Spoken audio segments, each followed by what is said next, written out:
everyone. Hello. Welcome to the program. It is Erik Nagel, and that is me. The show is called It's Erik Nagel, but I am Erik Nagel. Two different things. Matt OG is here, my sidekick, my host, whatever you want to call him. I'll take sidekick for today. No, you're the host. And the other host over there is Giddles. What up? We're running through everything today because we have guests walking in just a minute here.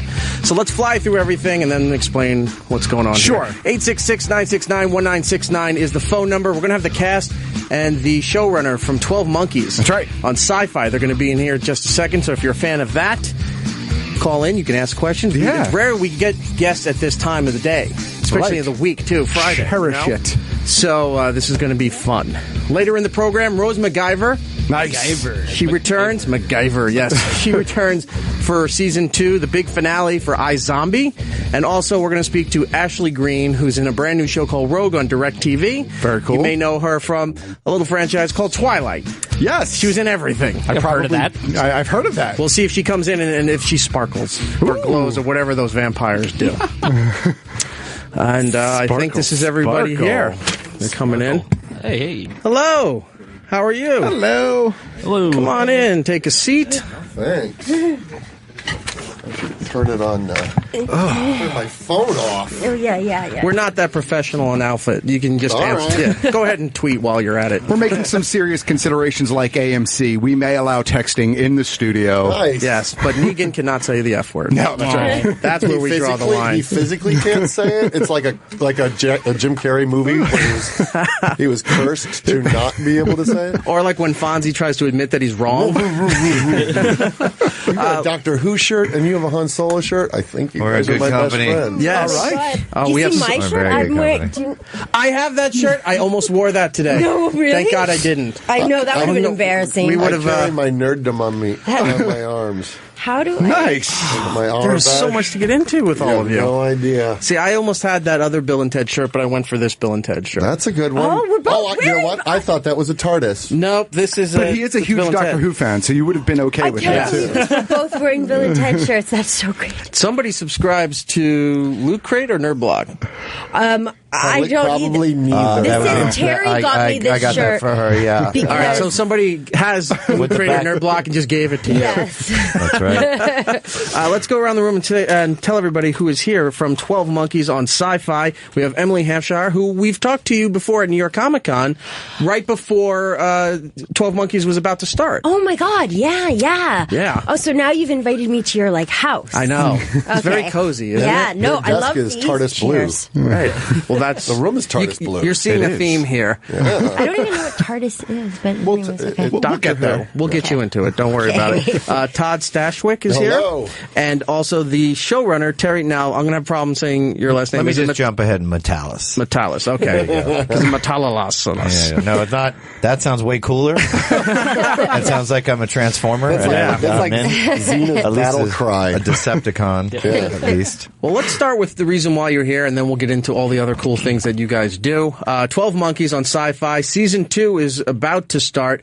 I did see on the website, though, for those who are too impatient, you can watch the first episode on sci-fi.com. It is, yeah. SYFY. I think on Hulu, You could too. also if you see it on yeah. Hulu. Oh, nice. Oh, really? Yeah, There you go. There's a special way to do that. So not only do people want all the episodes at once, they want them before you tell them they're going to come out. It's like, at least give me something. They want them before we shoot them. Why isn't it already sketched out? I know.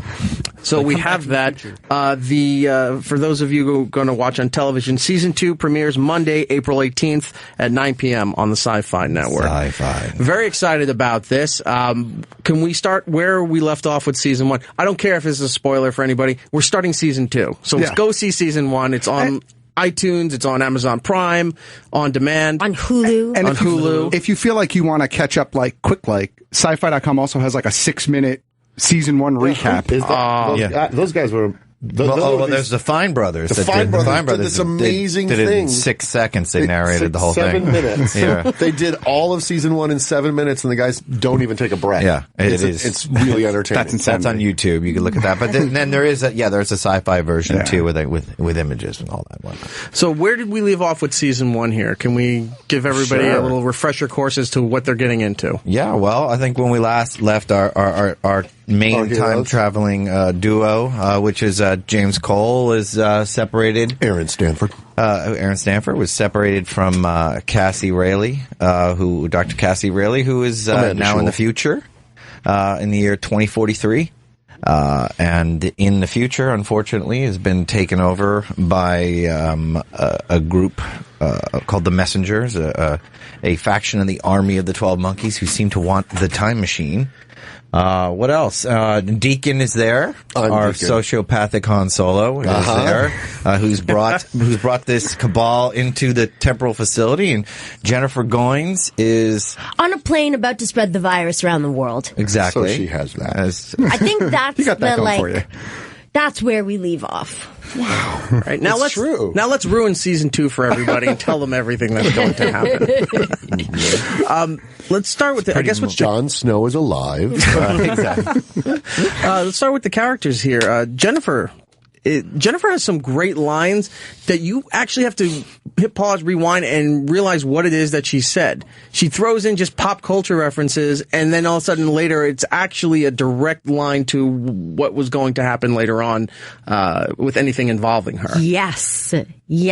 I didn't, and a lot of those pop culture references, embarrassingly, so don't actually know them until I always have to ask Terry what they are, because I don't know any pop culture except for like...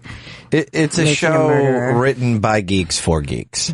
So we have, especially in season 2, Todd can attest, there are many references to the 80s films that we grew up with, and beyond. That'll send you. What I think is fascinating, actually, though, Emily had talked to me about, how she processes why she has all those references. It's because you lived in an asylum and only had access to.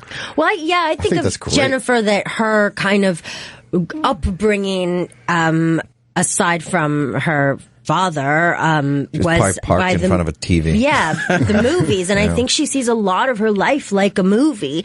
And even like season 2, this is not a spoiler because it's in the trailers and stuff. There's this point where I like headbutt this woman, and I remember on the day thinking that, well, it's kind of Jennifer's reaction is always, oh, that hurt way more than it did in the movies. Like, it doesn't look like it hurts in the movies. So everything is kind of surprising that it's not like as easy as the movies. I was actually expecting, with the pop culture references, or maybe it's still to come, maybe some similarities to Shining and One Flew Over the Cuckoo's Nest and things like that. We don't actually, strangely, we don't really get into the crazy of it all. We lean a little bit more on the fantastic time travel, Raiders of the Lost Ark, Ghostbusters. Yeah, there's a lot of Bill and Ted this season. I'm trying not to spoil it. Well, maybe it's everything that leads to Bill and Ted's Part 3. Bill and Ted's Part 3, right? What? Maybe it's all in her head. That's Exactly. what I think he was sort of leaning into saying. Like The Shining, Right. Like all the stuff is a creation of Jennifer Goines. Oh, Like when I she's got going you. crazy, and then Yeah. she's going to do fake crazy by, doing the I see. Here's Johnny, or throw something through the window like Chief does in Cuckoo's Nest and his top out, and, little homages. Gotcha. Some of that, I think. There's some. Some winks and some nods. Well, the dialogue is great, especially with the pop culture references, because I'm trying to remember exactly what was said, but in the Night Room episode, right before she's about to incinerate everything. Like Raiders. Blah, blah, blah. Yeah. She just starts going crazy and spouting all this stuff. Oh, I'm like, this means nothing. And then later on, like, oh, it means everything. Now I get it. Okay. That is kind of a great description of Jennifer, like thinking initially, this means nothing, and oh, it means everything. That's a great Jennifer season 2. Because I think you will discover her. She is There's a linked method much to more her to this. madnesty. Yes, I love when he calls me her madnesty. But she's madnesty. very entwined in the mythology of this show, more so than we ever could have imagined. And I don't know if this is just how well you portray the role, particularly, I think it or is, if it's but what? if it's maybe something from Terry's imagination with coming up with the show.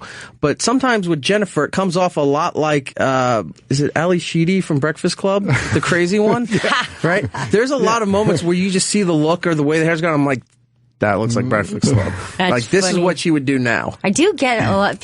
People say that a lot on IMDb. You know how IMDb, they always go like, he looks like that's the biggest, not like I read my IMDb Yeah, there were comments. some fans did a fan poster that was the Breakfast Club. Because you're like Judd Nelson. Aaron Stanford was the Judd Nelson character, who ironically Judd Nelson played his father in Nikita. Nikita. So we were well aware. Let's talk about your character too. Happily. He was just waiting. There's a lot with that character where you can't tell if he's really a bad guy or if he's just doing what he thinks is right and then still being a bad guy at the same time. I think it's probably the second one. I think it's, we talked a lot about the fact that a lot of people consider him a monster, like he is this sociopathic killer. And truth be told, there's other people on the show that have killed far more people than Deacon ever did. But I think the fact that Deacon does it with a smile on his face and a clever quip, it makes him come off as far more sinister. Right. But in terms of why he does what he does, it's no different than why Jones killed all of Spearhead. He's just trying to save the people he can save, but he's like, if this is what I have to do, if this is my daily existence, is having to be ruthless, well, I might as well enjoy my life. Yeah, that's the line that it seems to be walking, because it's a lot for survival of the time, and the guy with the biggest gun, stays alive and has the whole militia and Deacon behind has him. a huge gun. But you can also, there's more to Deacon's story, which I'm hoping we see in season 2, where you're starting to explain a lot of where he came from and why he's being like this. Yeah. We scratched the surface of his background a little bit and why he is connected to some of the people in his current situation and what motivates him and pushed him into the situation. Yeah, you'll get in the second episode. You get a pretty big download, a huge one. As to why he is possibly why he's so sore. Yeah, yeah. Sorry, go ahead. No. I thought you had something. Oh no, you got something. So I want to, if I can, talk about the time machine for just a moment here.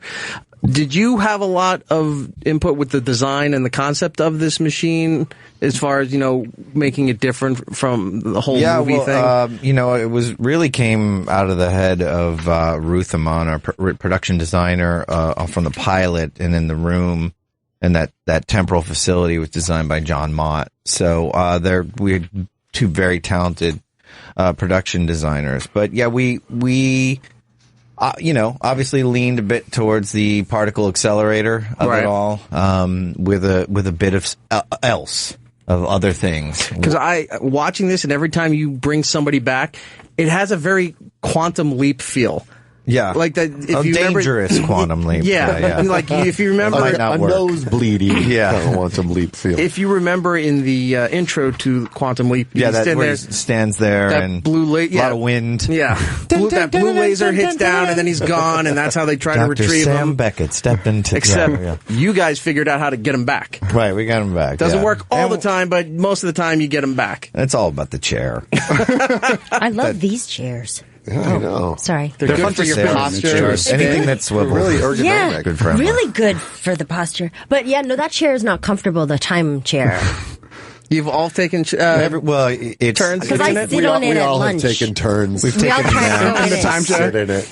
Yeah, it's pretty much the go-to thing. If It's where they do all the touch-ups for hair and makeup. Everybody wants to go in the chair. Yeah. When no one's looking, you try to nap in the chair. It's the Blarney Stone. We had set. We had some journalists get in and not get out without some help. It is not. It is like not the safe. barber chair from Didn't hell. want to leave or physically couldn't get out. It's not great. We really got to bolt that thing down. And it's high up. And it's while concrete. they're fixing it, it's just a folding chair. It just has a place marker. And he woke up in 2027. Yeah.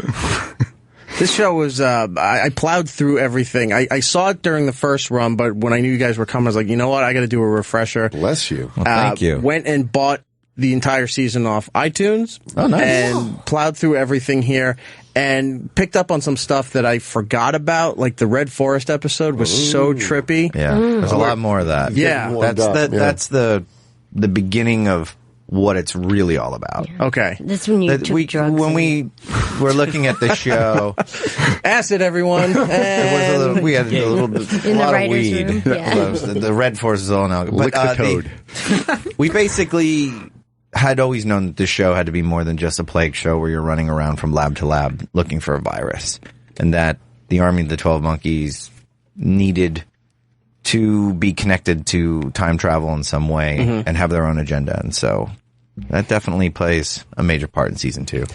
There's a great premise that you do as far as everybody questioning whether everything is working or not. Because everybody goes, wow, look at the fantasy world. We're in heaven. Nothing happened. Like, everyone is so quick to point out on the show that nothing works. Right. And that's great that it's not like, I don't know why it didn't happen, whether they're struggling to get the new core because it died out, or they're trying to find what time period this guy's in. And they're all everyone's just so quick to throw everything out. See, told you it wouldn't work. This is a waste of our time. Well, yeah. You know, we looked at it that the A team of scientists and quantum physicists died. Right. So this is, this is the second string. Travis, who I created the show with, used to say that you save the time machine, you save the world with the time machine you have, not the one you want. Because if it was the one we want, it'd be either a phone booth with some antenna, or a DeLorean, a blue box, something like that. Right.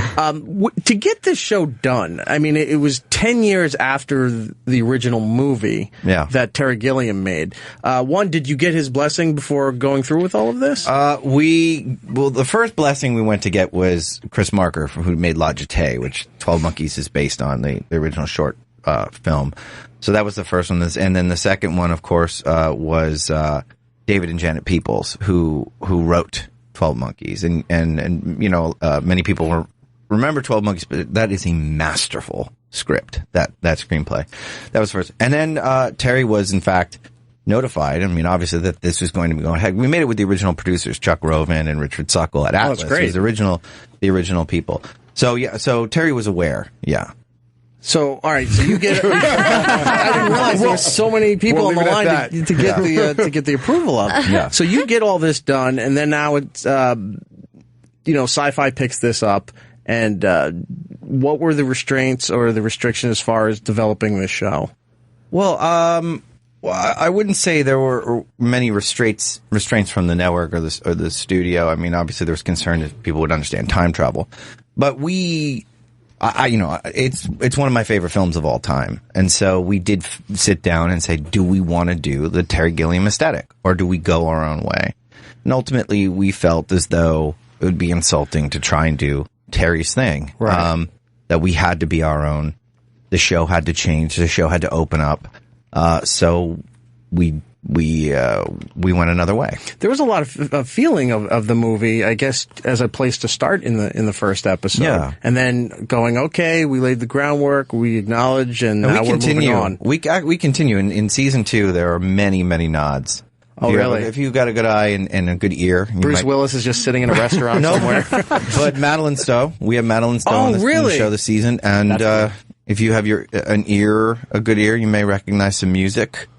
So we always, honor what came before in an organic way. And the theme of insanity, which is really what the original movie is about. It stays very much. And my sweater from is the Brad Pitt sweater. In the first season, her brown velour is the exact same one. And Cole's Hawaiian shirt in Haiti is the same one. Oh, really? And what Madeline Stowe wears in our show is very similar to the red dress she wore at the end of the movie. Yeah.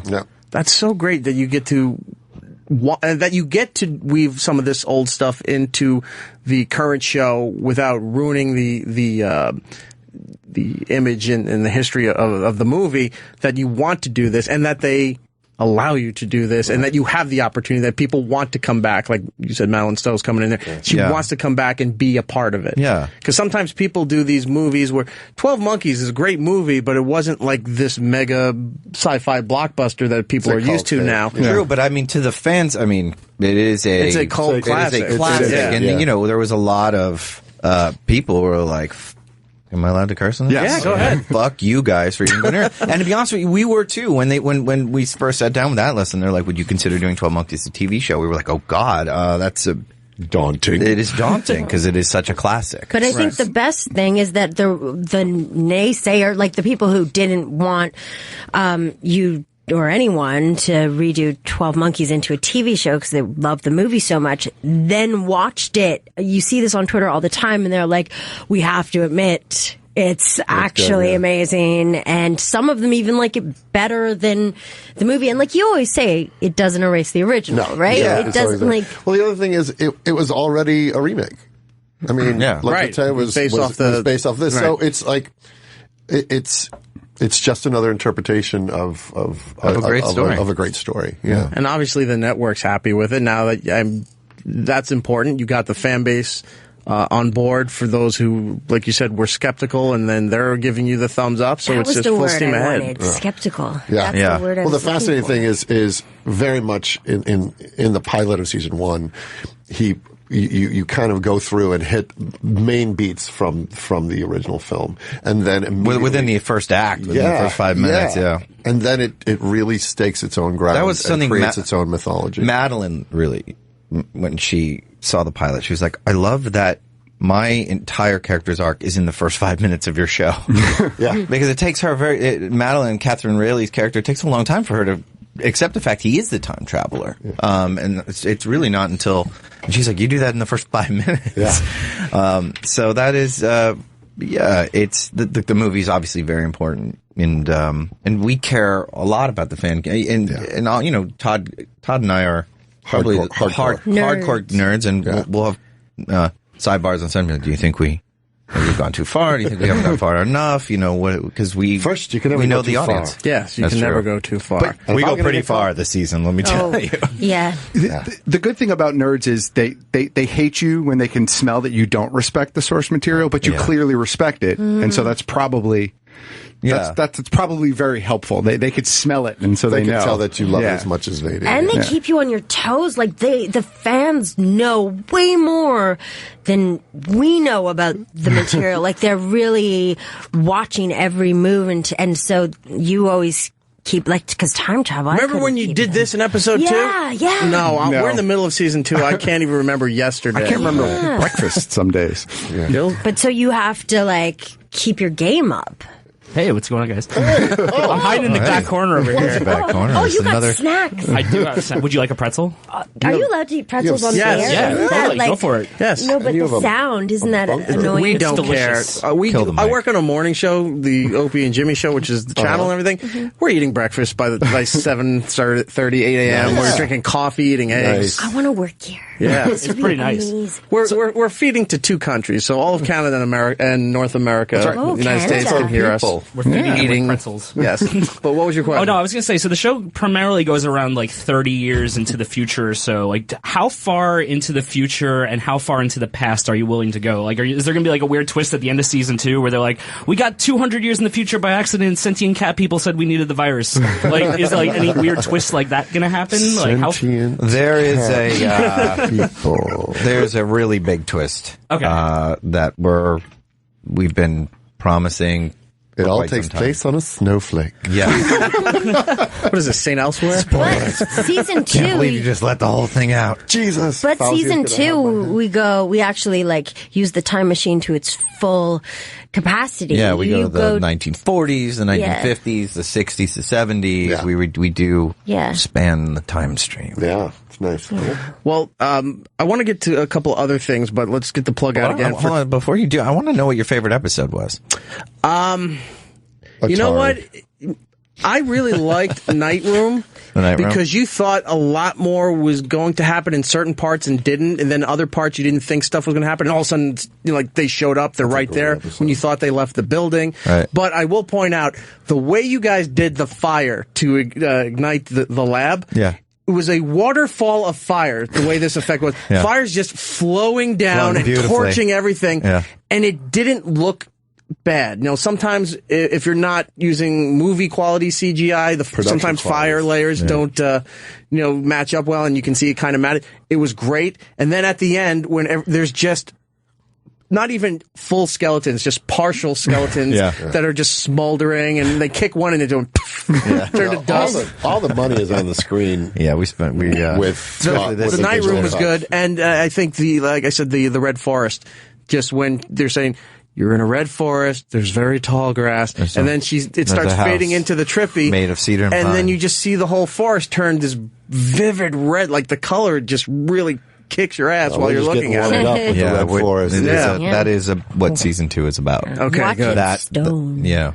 But it's very well done. I think now that I'm thinking about it, I think I was one of those people that I wasn't quite sure going into season 1 with being a fan of the movie if I was going to like it, and I really came out the other end like, this is amazing, and I can't wait for season 2. We're getting a lot of evangelists just like that, and it's really heartening because he outed me. I'm a hardcore nerd myself, and so to be able to be a fan of a show that I would watch even if I wasn't on it, and that is a special, unique thing because it kind of hits.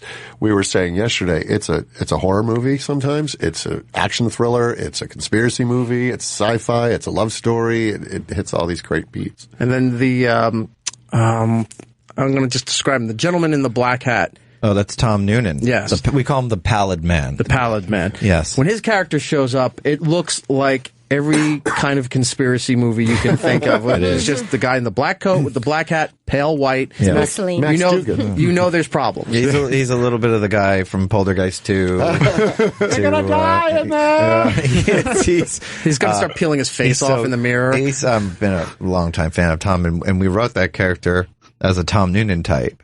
And then they were like, why don't you reach out to Tom? And I had to get on the phone. I'm like, I want you to play the scariest motherfucker of all.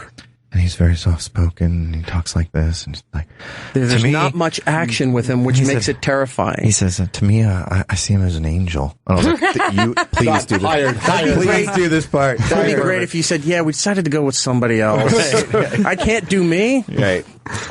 Matthew Perry was available. We're stunt casting this one. 12 Monkeys, the season 2 premieres Monday, April 18th. And then 12 Monkeys, Mondays, 9 p.m. on the Sci-Fi Network here. You guys got to open the stock market this week. Yes. Oh my God, that was it closing? Okay, closing one. Yeah. But I was out there this week, and you're on the side of the building of the NASDAQ building, which is only 2 blocks away from here. So for those who don't know, the NASDAQ building, it's kind of got a rounded LED screen that encases the entire building there, except for the windows. And it's a giant television screen. They can put up whatever you want, and they're walking through, and then they're doing the pan, and there you're all at the bell, and I see you, and you're on, like, bookending the whole photo there. And what a great opportunity. It was the coolest thing. It was really cool. Yeah. And they put your name up. The Church of America. Yeah. So you're on this platform and you're closing the stock market. Yeah. So is there like a crowd below you, or is this just a room that they have just for television? 125,000 people. 125,000 people. Yeah. No. There was literally like 3 photographers and cameramen. Yeah. That's an amazing experience. Really fun, that's something I don't know. I guess I'd want to do that. Yeah, you do. You don't even know you would, but that's exactly it. Because when you're there, they also they put the music on, and then it starts to go louder and louder, and they get you all hyped up and it's like New Year's every day. Yeah. You ring the bell, everybody applauds, you get your photo, they throw you a t-shirt, and then they beat it. Not a t-shirt, they gave us a statue. Yeah. And they give you a framed photo that you just took. They've got this down. Wow. Like, they know what they're doing because it's all seamlessly. And there's this woman in black with a headphone, like Madonna, leading you. Yes. She's amazing. Kimberly. Yeah, Kimberly. So unless you guys are getting an Emmy statue, this better be your Christmas card. Right? I don't see anybody else in my family doing this. Right. That's a good idea. Emily, when we got to talk to you at New York Comic Con right as season 1 was starting here, we spent a lot of time talking about an episode of Are You Afraid of the Dark? Oh my God. That you were in. Actually, 2 episodes. Yes. And has anybody else talked to you about this, or does it come up often, or no? I mean, it comes up sometimes by diehard Are You Afraid of the Dark fans, which there are a lot of. One in the corner right there. He's waving at that. But, he's lurking. Yeah, no, it doesn't come up that often, except since they've put them all on YouTube, right? Which is so weird because I saw the episode I did, and that was like it was the first thing I ever did, and I had to make out with this guy, and I was trying to be really professional and like asking the director like, do you want like open mouth, closed mouth, tongue? How do you want like whatever? On your 14. Right? Why were you asking the director Well, what because he I was wanted? like how he envisioned this makeout got it. I thought she's like Daniel Day-Lewis. She just has to embrace the character and I just live the didn't know role. she was offering up to the director, not understanding how the business worked. But it's weird to see myself that young because I thought I was so mature and old doing that, and then I see myself, and I was like, I was a kid. That's worse than looking back at your yearbook photo and you're going, yeah. I thought I had a great hairstyle. I look like a total it's douche. terrible because you hear your voice too, and in motion and acting like I was terrible. Am I wearing a slap bracelet? Oh my god! Remember slap bracelets? They're back. I know, want because one. now they don't cut kids' wrists. They don't. That's right. It's not metal anymore. They're no longer like metal Venetian blinds wrapped in Yes, fabric. that's exactly what they. Those are amazing. They never went away. Emily also is in Schitt's Creek on the Pop Network as well. We've had Eugene Levy and his son in to talk about that. Oh, really? And you just finished season 2, right? Yeah. Well, season 2 is airing now, and we are in the middle of shooting season 3. That's what I meant, the shooting. So, oh, wow, season 3. You're all over the place.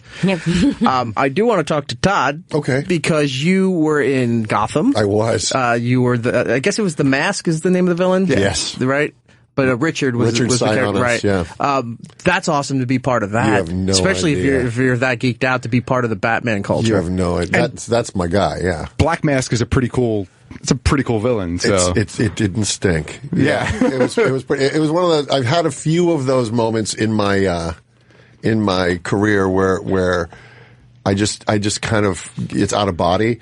One of those was I worked on a show that Terry worked on, which was Enterprise, and I was a Vulcan, and I was standing on Vulcan. Like they were shooting a scene that was taking place on Vulcan. So you just sort of go, this is sanctioned. Like this is really Vulcan. And then when I was shooting that, I'm like, it was like 3:00 in the morning. We were in the Bronx, and I'm like, nope. It's Gotham City. I'm in Gotham City, and then I've also been to Skywalker Ranch. So there's some bucket list things that are getting checked off, it's crazy. Now you got to work yourself into one of the movies. Which ones? I don't know, Justice League or Star movies. Wars or any of the Marvel stuff if you're into that. All right. twist his arm. I'll take all of it. Yeah. Did you get to keep the mask? No. Did you try to? No, I didn't. There is this really cool company that makes, they make, accessories for video games. They make, things to special video game packs. And for Arkham City, they made this bust of the Black Mask that they sent me. Nice. So I have that, but from that set, no. No. I did get to keep a mask that I wore on Angel. I was a demon on Angel. I got to. You were keep also that. a demon on Buffy too, Yeah, right? that's what I do. That's my wheelhouse. He just jumps from every sci-fi project. Demon. Yeah, that's what I am. You do have do, or I don't know if you still do it, but he was on Phineas and Ferb. Oh my god! I love Phineas and Matt's Ferb. a huge fan of Deep cut, Phineas and my Ferb. friend, deep But cut. you did so many different voices, though. I did. That's kind of what they do. They get you in for the day, and then they ask you. You'll do like one primary voice, and then they have you kind of pop in and do a bunch of ancillary voices as well. Because I was looking up, it said additional voices, various voices. So I'm like, I'm going to go deeper and see what it is. And like, he's an ice cream that's talking for some reason. Probably. Yeah, he's like, just That say sounds like- all these things in many different voices, and we'll just put it to some kind of animation. Yeah, but that's a that great show is gig awesome. too. That doesn't stink. Voiceover stuff is amazing best. if you can get into it. Yeah. Yeah, it's such a closed-knit world, but the guys who do get in there Pretty never tight. stop working. No, those guys. It's the best job in the world too. You go in your pajamas and you like. They I always go in have her candy. pajamas. Nice. That's awesome. The best job. We talked to H. John Benjamin, who does Bob's Burgers. He does Archer on FX. Yeah. Oh, A bunch God, of stuff I like love that. Archer. And I asked him about the process of going in for voice work, and he said, I didn't get changed. He's wearing the sweatpants from You don't yesterday. shower. You No, don't, he doesn't shower, and he says, I always bring like potato chips or something to They're eat the on purpose. foulest smelling rooms. Yeah. VO booths stink. Yep, he shows up in this little closet, he's eating, he does his lines, and he leaves. Yeah. So great. Great career if you can, if you can get pull it. it off. A couple other things that Todd has been in, and just the list of everything you've been in is amazing. Boston Legal, Malcolm in the Middle, Weeds. He did Curb Your Enthusiasm. Yes. But you were in Supernatural. Yes. Where you were Dracula. Yeah. It was a black and white episode of Supernatural. Oh, wow. Yeah, and I was a shapeshifter, as one is. Like you do. Because doy. And the character chose to shapeshift into the shape of Bela Lugosi's Dracula. Yeah, and so they shot the episode in black and white. Supernatural just seems to be juggernaut. Yeah, I know. Season 13 now? I know. It keeps going. And 82. And everyone who comes out of that show goes on to bigger and better things. Wow. Jeffrey Dean Morgan did Supernatural. Now he's Negan on Walking Dead. Also Thomas Wayne now. Yes. Oh, yeah. Right, yeah. Yep. So, I mean, you guys aren't hurting for work. You're doing great. Especially with 12 Monkeys Season 2. Yeah. Can't wait. You know what? I just saw, like I said earlier, that the first episode's online and on Hulu. I'm going to go watch that tonight. Yeah, you are. I am. Evening plans. But my DVR is set. Smart. And remember, everybody, we always say, if you DVR a show, you have up to 3 days where it counts, but try to watch it as soon as possible so that they don't get the overnights, but they bring in the DVR numbers, which counts in the end. Plus, then you stay clear of any spoilers. Right. Because the internet is full of bastard people. Really love to or you could just, like, if you can't watch it that night, you could turn the TV on and just let it play so it's like you watched it. If you have a Nielsen box. Yeah. If you have a Nielsen box, please put on 12 Monkeys. Whatever you do. Tape the marathon and just keep playing that over and over. Nice. Or if you miss it, just time travel back and watch it again. Yes, and then it counts. There you go. Exactly. Terry, I apologize. I didn't realize that you did Enterprise.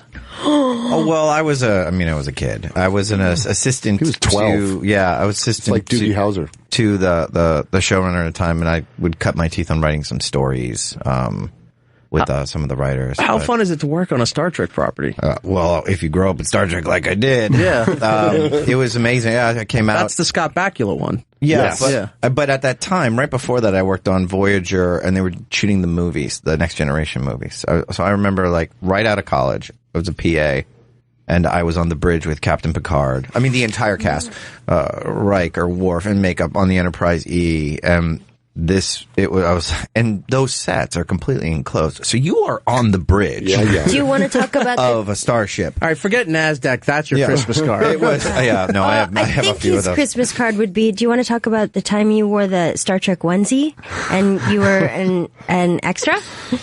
I wore a Star Trek onesie. Was it red? So You're Afraid of the Dark, season 7. No, that I had a cameo in the funniest thing ever.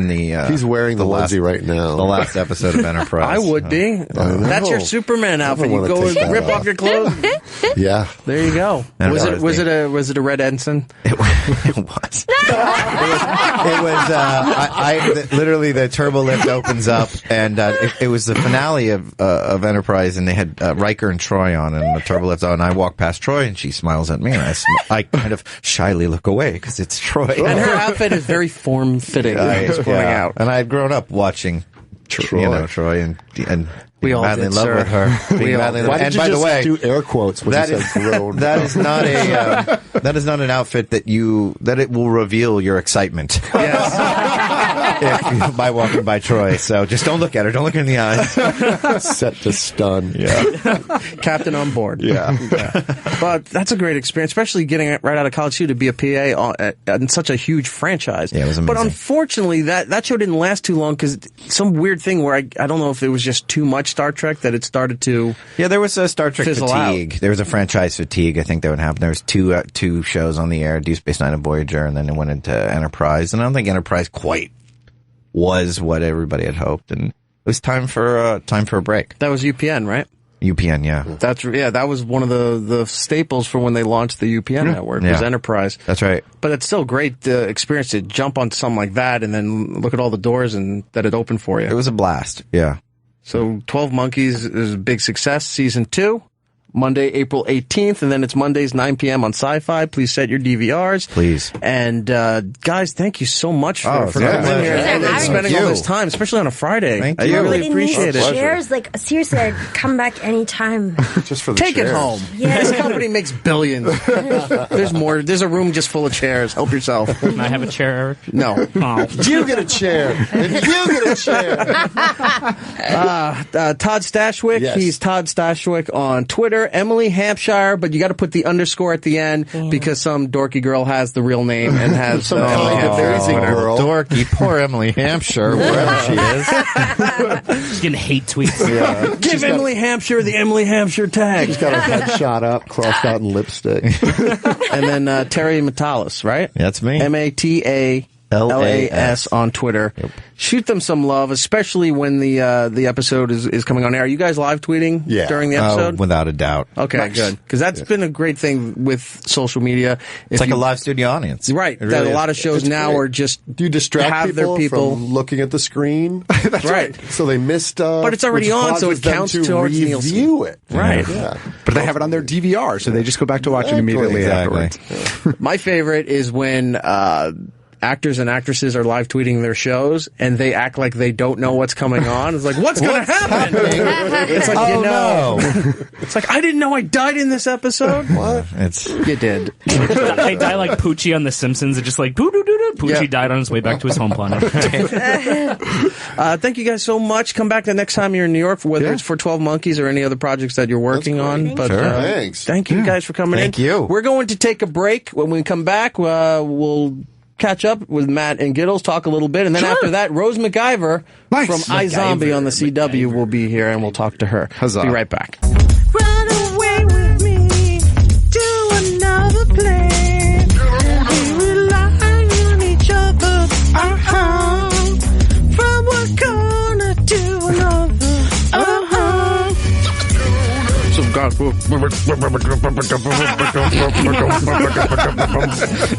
That's how I remember the lyrics. Yes. All I remember is some supreme dream coming up with a scheme. Whoa. Yeah. I got to go back and re-listen to that. Welcome back to It's Erik Nagel. 866-969-1969. Rose McIver will be joining us in just a little bit. Later on, Ashley Green from Rogue on DirecTV. And we just had the people from 12 Monkeys Yeah, that was on awesome. here. Emily, Todd, and Terry. Great time. Really cool that we can actually get them in live and that Matt could be there. I know. Wow. It's, it's rare. Every now and then, look, I'm going to break a fourth wall for you. Matt's not there for every interview that we do. So sometimes, like, how come Matt doesn't speak up during the interviews? I'm like, well, Matt's not here. I'm not here for those. Yeah. But whatever. But in all seriousness, no. But I was like really excited because I was like, I'm here, right, and I could actually contribute. So we're pulling back the curtain. We might as well. I had a bunch of questions like written down that I was getting ready to ask, and every single time I was getting ready to ask, she would answer them without being like it's. I told you she's on a show about time travel, dude. She time travels. It's a real machine. It was kind of scary. Yeah. I'm like checking shit off. I'm like, welp, there goes that one.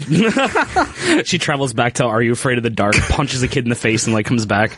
God damn it, Reggie Ray. She takes that bag of shit they throw in the fire. She's like, I need that. But yeah, that was awesome. It was great. Emily was great. Todd was great. Giddles noticed something that Emily was doing, which I saw it, but I just like, this is awesome. She really enjoyed this chair. And She really enjoyed She was just that sitting chair. here and just swinging her legs like a little kid on a swing, like rocking the back whole and time, forth just bouncing and- up and down. Like, just love this seat. They are comfortable chairs. Yes. You know, like when your parents are talking to somebody and the kid's with them and they're just killing time by, doing whatever. That's what it was. It's like the kid sitting next to you in the other barbershop chair where you're getting your hair did. Yeah. There's an innocence to it. It is. So, once again, 12 Monkeys, the season 2 premiere is Monday, April 18th.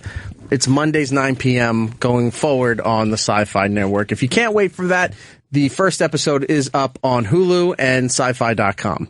I just want to get Todd in to talk again about all of the geeky things that he loves, because it's clear that we could probably just talk to him for like 3 hours about His whatever. tattoos and everything, yeah. Just chill. Well, as soon as I saw Phineas and Ferb, I was like, this is going in the Matt column. I love that show. So, how have you been? How was your week? My week was, how was my week? My week was okay. It was, you know what my week was? In all seriousness, my week was preparing for Geekfully.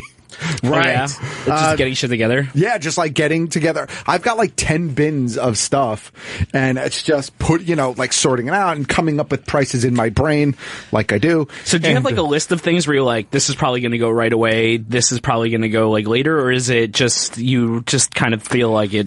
No. Just general. No. Yeah, for me, Geek Flea is personal stuff from my collection that I'm getting rid of. And, no, it's just, it's every time Geek Flea comes up, it's like, or anytime anything comes up, even eBay sales or whatever, just as a collector, I think you go through this. Yeah. You reach a point where you're finally ready to part with something. Like there are things that I'm bringing tomorrow that I had put aside to bring the last time I did this event, but at the time I was like, I don't think I'm ready yet. Yeah. I'm not ready to let you go.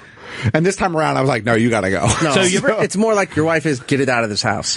Yes, have you ever had something like that where you want it and you didn't want to get rid of it and you're like, oh, I don't want to get rid of this, and you bring it and no one wants it, and then you're just like, oh man, like, does it hurt you like emotionally, like no one has that attachment to it, or is it like, yes, I get to keep it another year? It's mixed, because sometimes it's like, dude, this thing is awesome. How come nobody wants it? Yeah. It's fucking great. And then sometimes it's like, yeah, man, see, it was meant to be. It was mine. Yeah. And there's also been times where halfway through the day, I'll be like, you know what, this still hasn't sold. I'm gonna just put this back just in case. Behind, I'm gonna keep this one.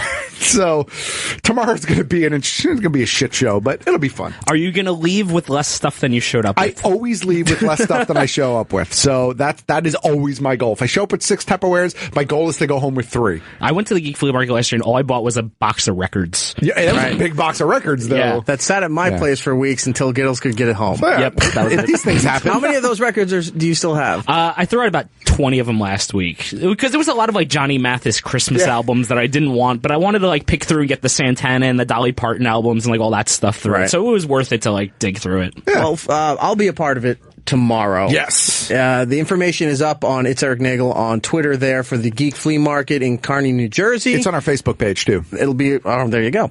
And I'll have a table. Matt's got a table. People who follow us know that we have a lot of stuff. A lot of stuff. If you don't know what we're talking about, Geek Stuff OG and E-Rock Radio on Twitter and Instagram, go through our media history and just take a look.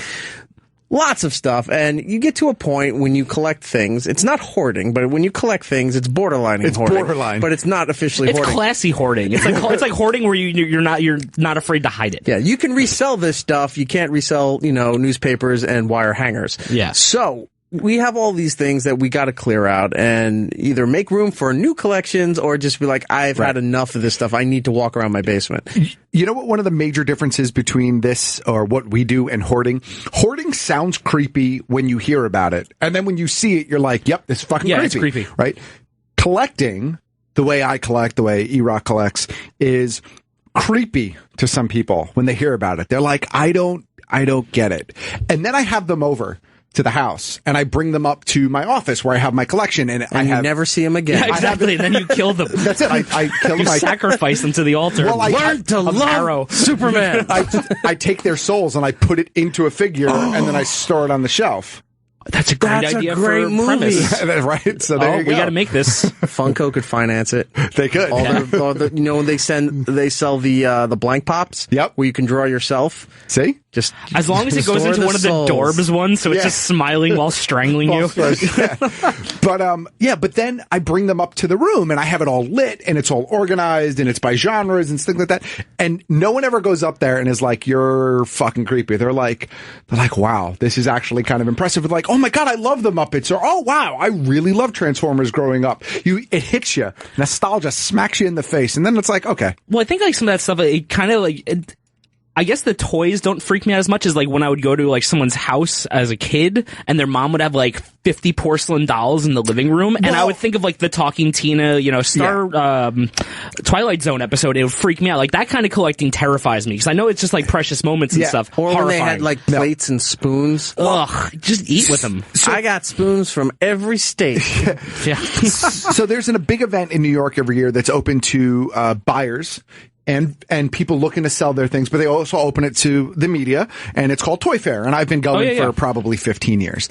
And there's a whole section of Toy Fair that is just dolls, and I can't walk through it. Smells. No, Oh, yeah, actually, it smells like old people and dolls. No, believe it or not, it doesn't. But it scares me out. And the very first time I went, right, I walked past a booth where it was like a new version of an old classic doll. So it looked like the dolls that your grandma had, right? Oh, no. But they were motion detectors. Like the eyes follow you, like those creepy paintings. And they talk. So I walked past Teddy the booth, Ruxpin? and it was like 30 dolls started talking to me all at once, and I was like, I'm never coming to this section of this event ever again. And I've avoided it almost every single time since. Oh my god, that's... I don't know. I kind of want to blow my brains out right now. Terrifying. Terrifying. What do they say though? Like, hey, thanks for walking by. No, they say like little cutesy things, which is even worse. You would think, oh no, it's cute. No, it's fucking scary when it's like, ow, hold me. No, I don't want to fucking hold you. You're going to take my soul. Nice day to take the stairs. Yeah, you're going to trip me. Right, exactly. No thanks. I love you, mommy. No, you don't. No, you don't. You love my blood. So we'll be there tomorrow. Yes, it's we'll in be at Kearney, New Geek Jersey. Flea tomorrow. Geek Flea. Matt has a whole bunch of creepy dolls that'll be staring at you as you walk past, and all his other tchotchkes and collectibles to sell at a reasonable price. I'm selling an 18-inch sloth from Goonies. Ooh. I'm just letting you know now. Okay. It might be on the hot list to go first.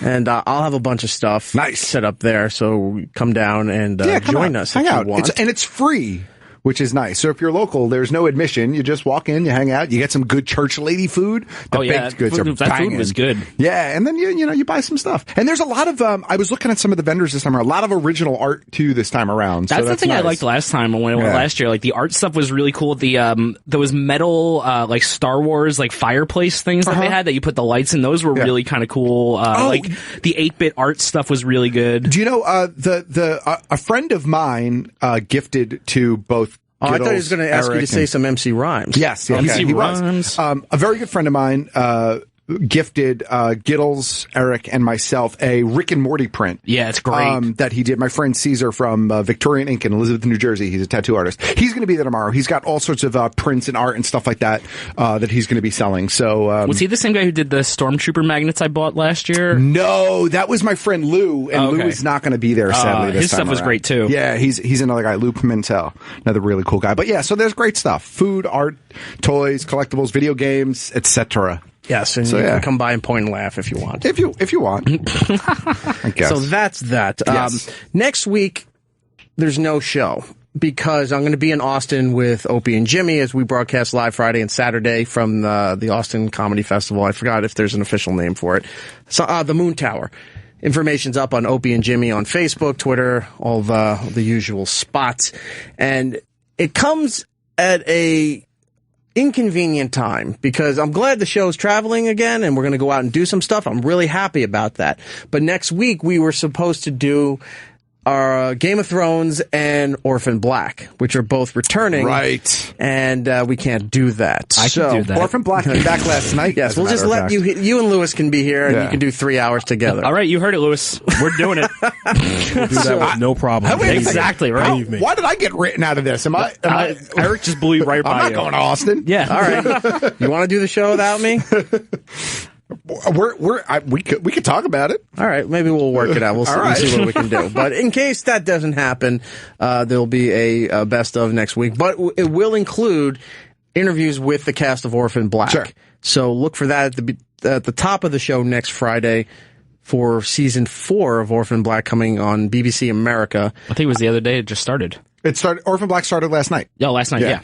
And I think in Canada it might be Space TV. Okay. Is the channel up there that carries it? If not, then I apologize, but I think it's the Space TV network up in Canada that carries Orphan Black. So we have that, and we are missing out on some Game of Thrones people. Right. Which is sad and disappointing, but what can you do? That being said, we do have, we moved up the giveaway day. Ooh. So if you check on It's Erik Nagel on Twitter there, you'll see we have a bunch of stuff from our friends at Funko for Game of Thrones and dragons and characters and stuff that glows in the dark, so we'll have those to give away. Plus Star Wars copies, we still have those for Force Awakens. And after we talk to Rose MacGyver, we will give away a signed figure that she was nice enough to do Nice. Look at it. And this one's big. Yeah, man. That's from Diamond Select. Diamond Select. Yeah, very cool. Yes, it's the Live More figure. You can change the arms, the hands. Look, you can have pretty cool. a dish of brains, hot sauce. Delicious. I love that show. Yeah, I do too. I'm halfway through season 2. I got to catch up. The big season finale was this past Tuesday. You can catch it on CW On Demand. Yep. iTunes, Amazon Prime, those places where you get the season pass and you can catch up with everything there. So lots of stuff there. Anything you want to get into before we go into Rose MacGyver?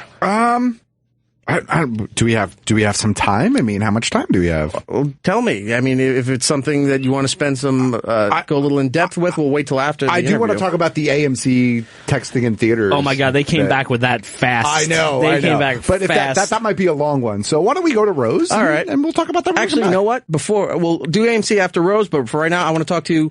And I've said this many times how much I hate Easy Pass. Okay. Right? Oh man, I caught them.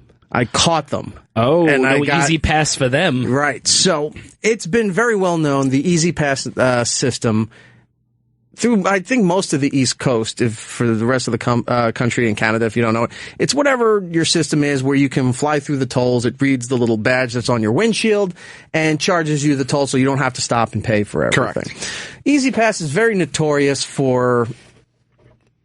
I'm trying to think legally how to word this. Scamming? Maybe not billing in the appropriate way. Their billing practices are a bit odd. Right. Shady? No, not shady, just odd. Right. He'll explain. Go ahead. So, say for some reason you have a tag and your account's fully, filled up. Right. You have enough money on there to easily pay for the tolls. Sometimes it chooses that it won't read your tag. And you'll get a notice in the mail that shows you a photo of the back part of your car with your license plate, and which doesn't really show your license plate. It's just a black blob, and they say, that's your car. You can't prove that's my car. And they say, oh, you have to pay the toll. Fine, totally no problem. I get it. I'll pay the toll. Right. But there's a $50 office administrative fee. You've never paid the administrative fee, have you? No, I was going to say, I was like, that's how they're scamming you. One good thing I have to say is they're pretty good about waiving that as long as you provide them with the tag number. Yeah. Right. Well, for those who don't know, you can go, I looked up some stuff online, and like in New Jersey, you're not just paying the toll to go on the highway. You're paying a starting, it's like a marker. You go through the toll booth so they know where you started on the highway.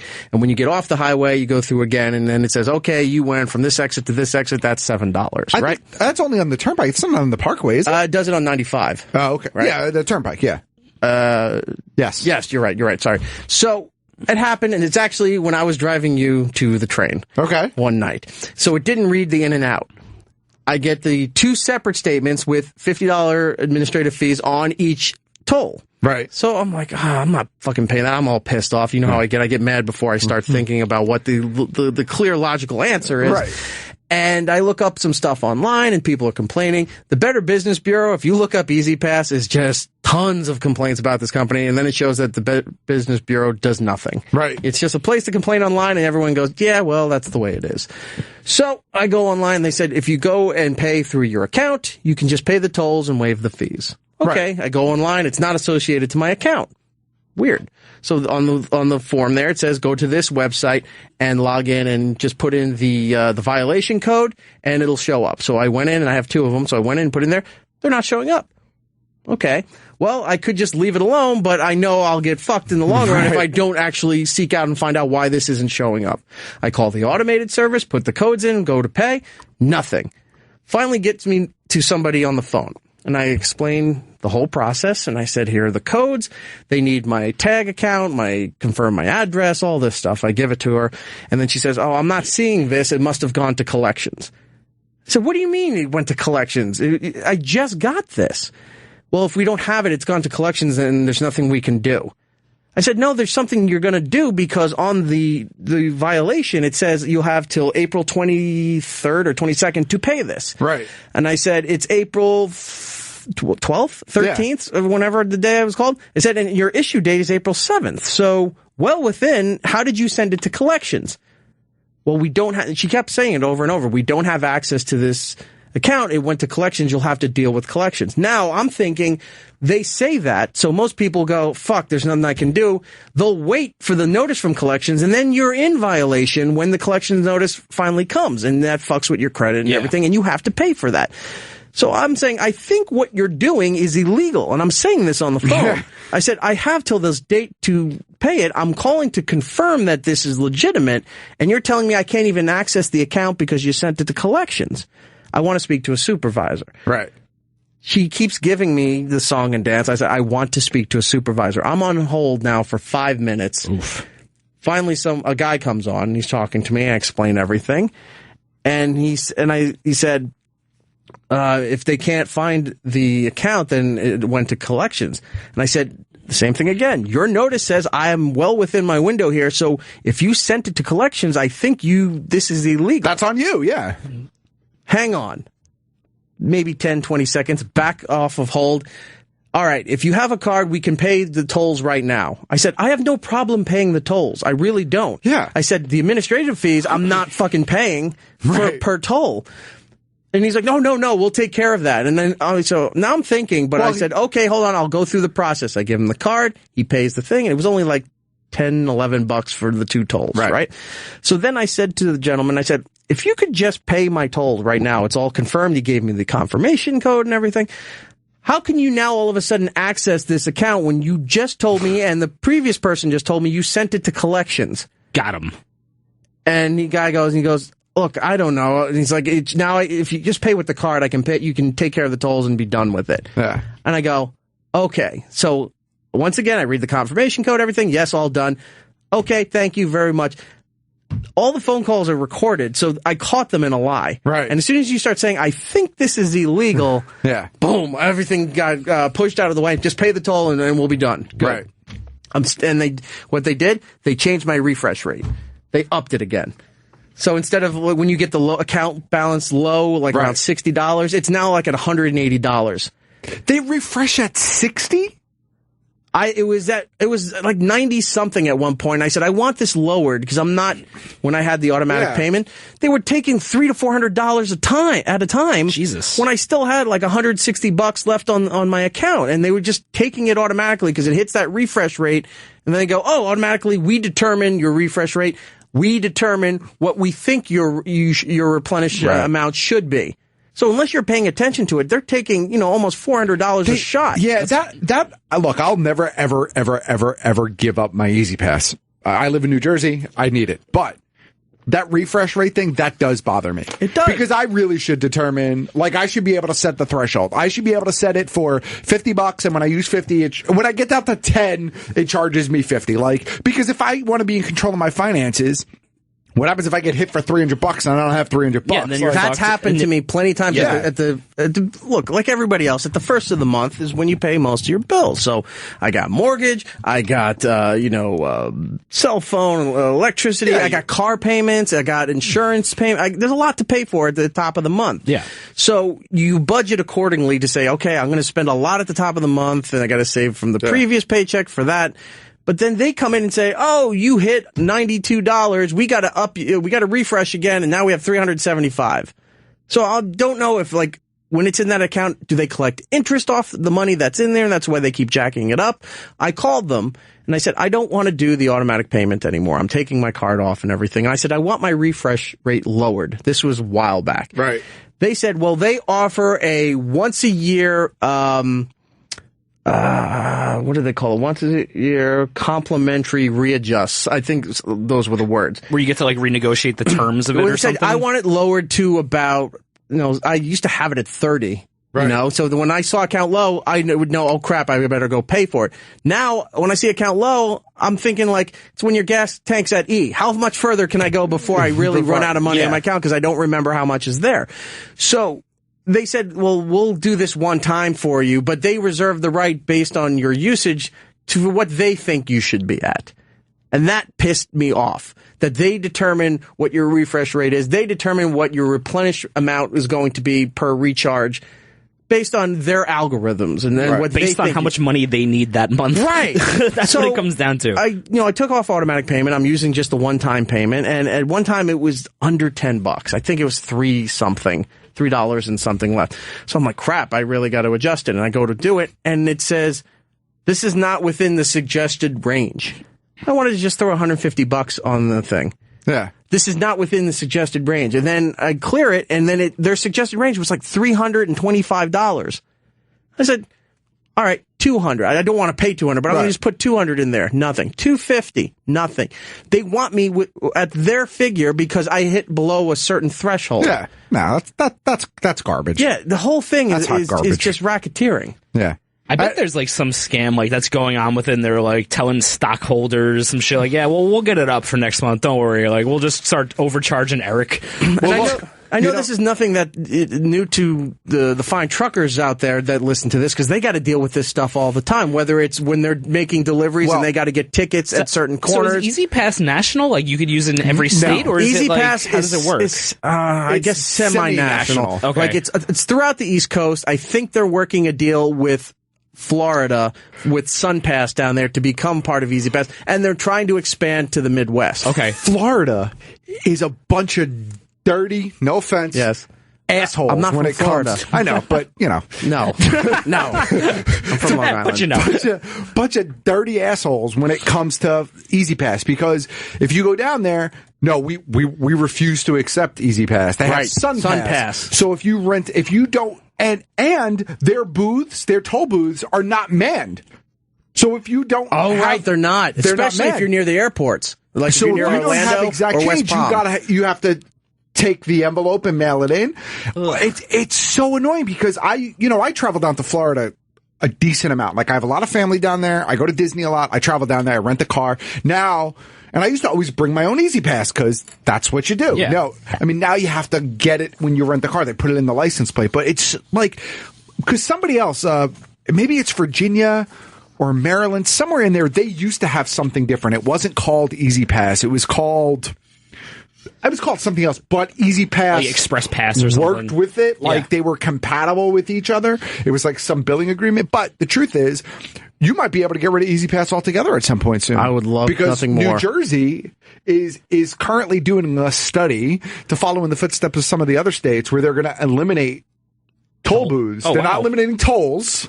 They're eliminating toll booths. So what's going to happen is you'll drive through one of those sensors on the highway, and if you don't have Easy Pass, once a month they send you a statement that says these are the tolls that you've accrued for the month. You have to pay it. And if you don't pay it, right, your license and your registration get flagged. So that's their control system. See, I wouldn't mind a monthly bill either. Yeah.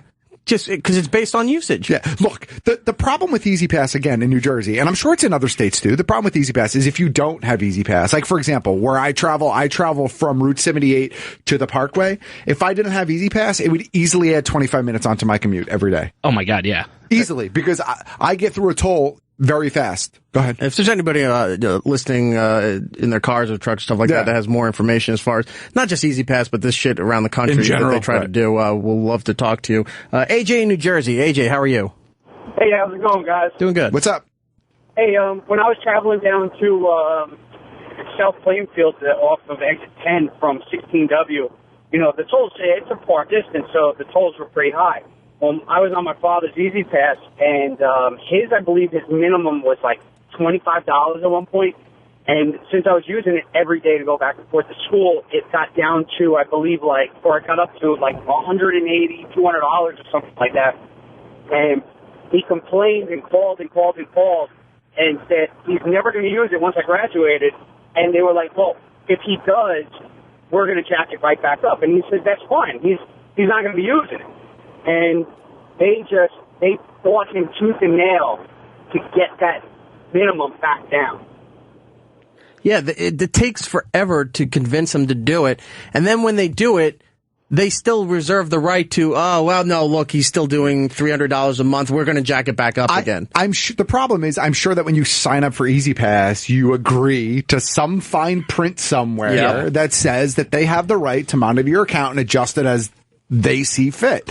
And they have you by the balls because you don't have an alternative unless you want to pay the tolls each time. And like I said, if you're doing any sort of regular, especially in North Jersey, you cannot not have Easy Pass. Is Easy You Pass just sit in traffic for hours. Easy Pass has no kind of ownership thing with Port Authority, right? No. All right, because it is an independent company. I'm sure they have like some sort of deal though where they make money off the MTA. Yeah, because they use the Verrazano, and they that's like keep $17. trying, at least in the tri-state area here, they keep trying to eliminate more cash tolls so that sometimes there's only 2 open during the busiest times to commuting to New York. And they'll have a million Easy Pass things open, or in Jersey, Easy Pass / ticket toll booths. But they do that on purpose, and then they jack up the price on the cash lane if you're not using the Easy Pass.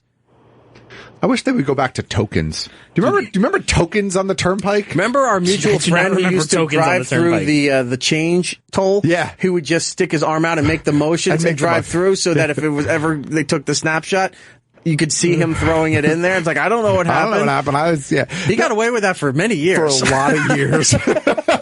Yeah, back in the day on the turnpike, you could buy, at a toll booth, you would buy a roll of tokens. What? And one token was like, whatever it was, like 35 cents or whatever it was. And if you drove on the turnpike or the parkway, you could throw a token into the bucket instead of change. Well, I remember just like having the change buckets. I don't remember the tokens though. I remember like just you sit there and you throw it into what's like a urinal. Yeah, it looks like a urinal. With like the little basket. Probably and smells like your a dad, urinal. your dad's like, fuck, a dime fell in the ground. I'm not getting out of the car. I always loved when you found garbage in it. Yeah. Like people threw their soda cans. Yeah, soda cans, babies. Yeah, burger wrappers and stuff like in there. Yeah.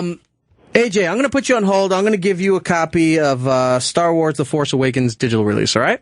Perfect. Thanks. Hey, actually, one real quick thing.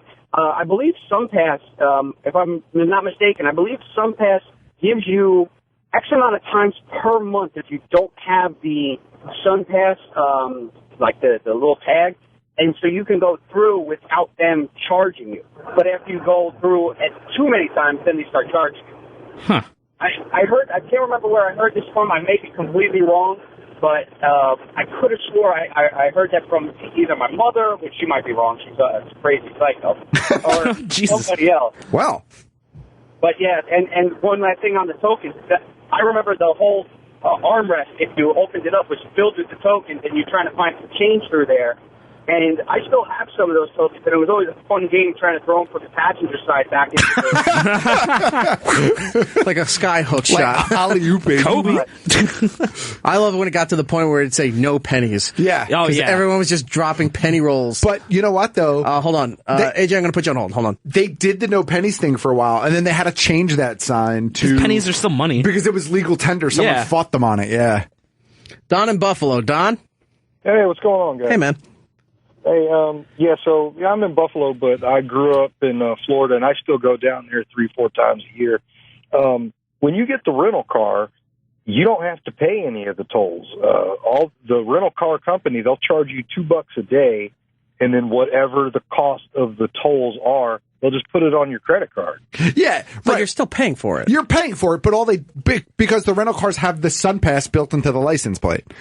Down there, right? Because I rented a car when I was down there a couple months back, and you pay a flat fee. So if you use them, you use them. If you don't, you don't. But it's kind of a, right. It's just a pain in the ass because they work exactly like Easy Pass. It's the same thing. I don't know why there's 2 separate companies for that. Because Florida. Yeah. Well, yeah, it is Florida. Florida that charges you $6 to $8 for gas right around the airport. Because Mickey Mouse. Yes. Yep. All right, boys. I appreciate it. Thank you, Don, do you want a copy of Star Wars? Absolutely. All right, I'm going to put you on hold. Who would want a copy of Star Wars? George Lucas. That's probably true. I'm up to 7 screenings now. Good for you. Let's go to Peter in New York. Peter. Hey guys, how you doing? Where in New York are you, man? I'm in Manhattan. Okay. All right. Yeah, so Easy Pass is owned by Xerox. It's a private entity. It's a monopoly on our tolls, and it's ridiculous. Right. And you can't fight it. No, you can't. And there's no competition, so they do whatever they want. And I guess SunPass is their own monopoly in Florida because somebody's hands got greased. That's just how it goes. Yeah, I heard the whole SunPass thing for years is that they purposely did not do a joint venture with Easy Pass because it's price gouging. So they can constantly charge more for, especially because Florida is a tourism state. Everybody flies from wherever.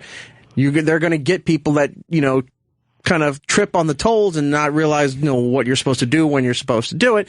And they'll make all that money from the rental companies who get the fees and then send it to the person who rented the car. And then that poor family's got to spend $200 on a bunch of tolls that were only $30.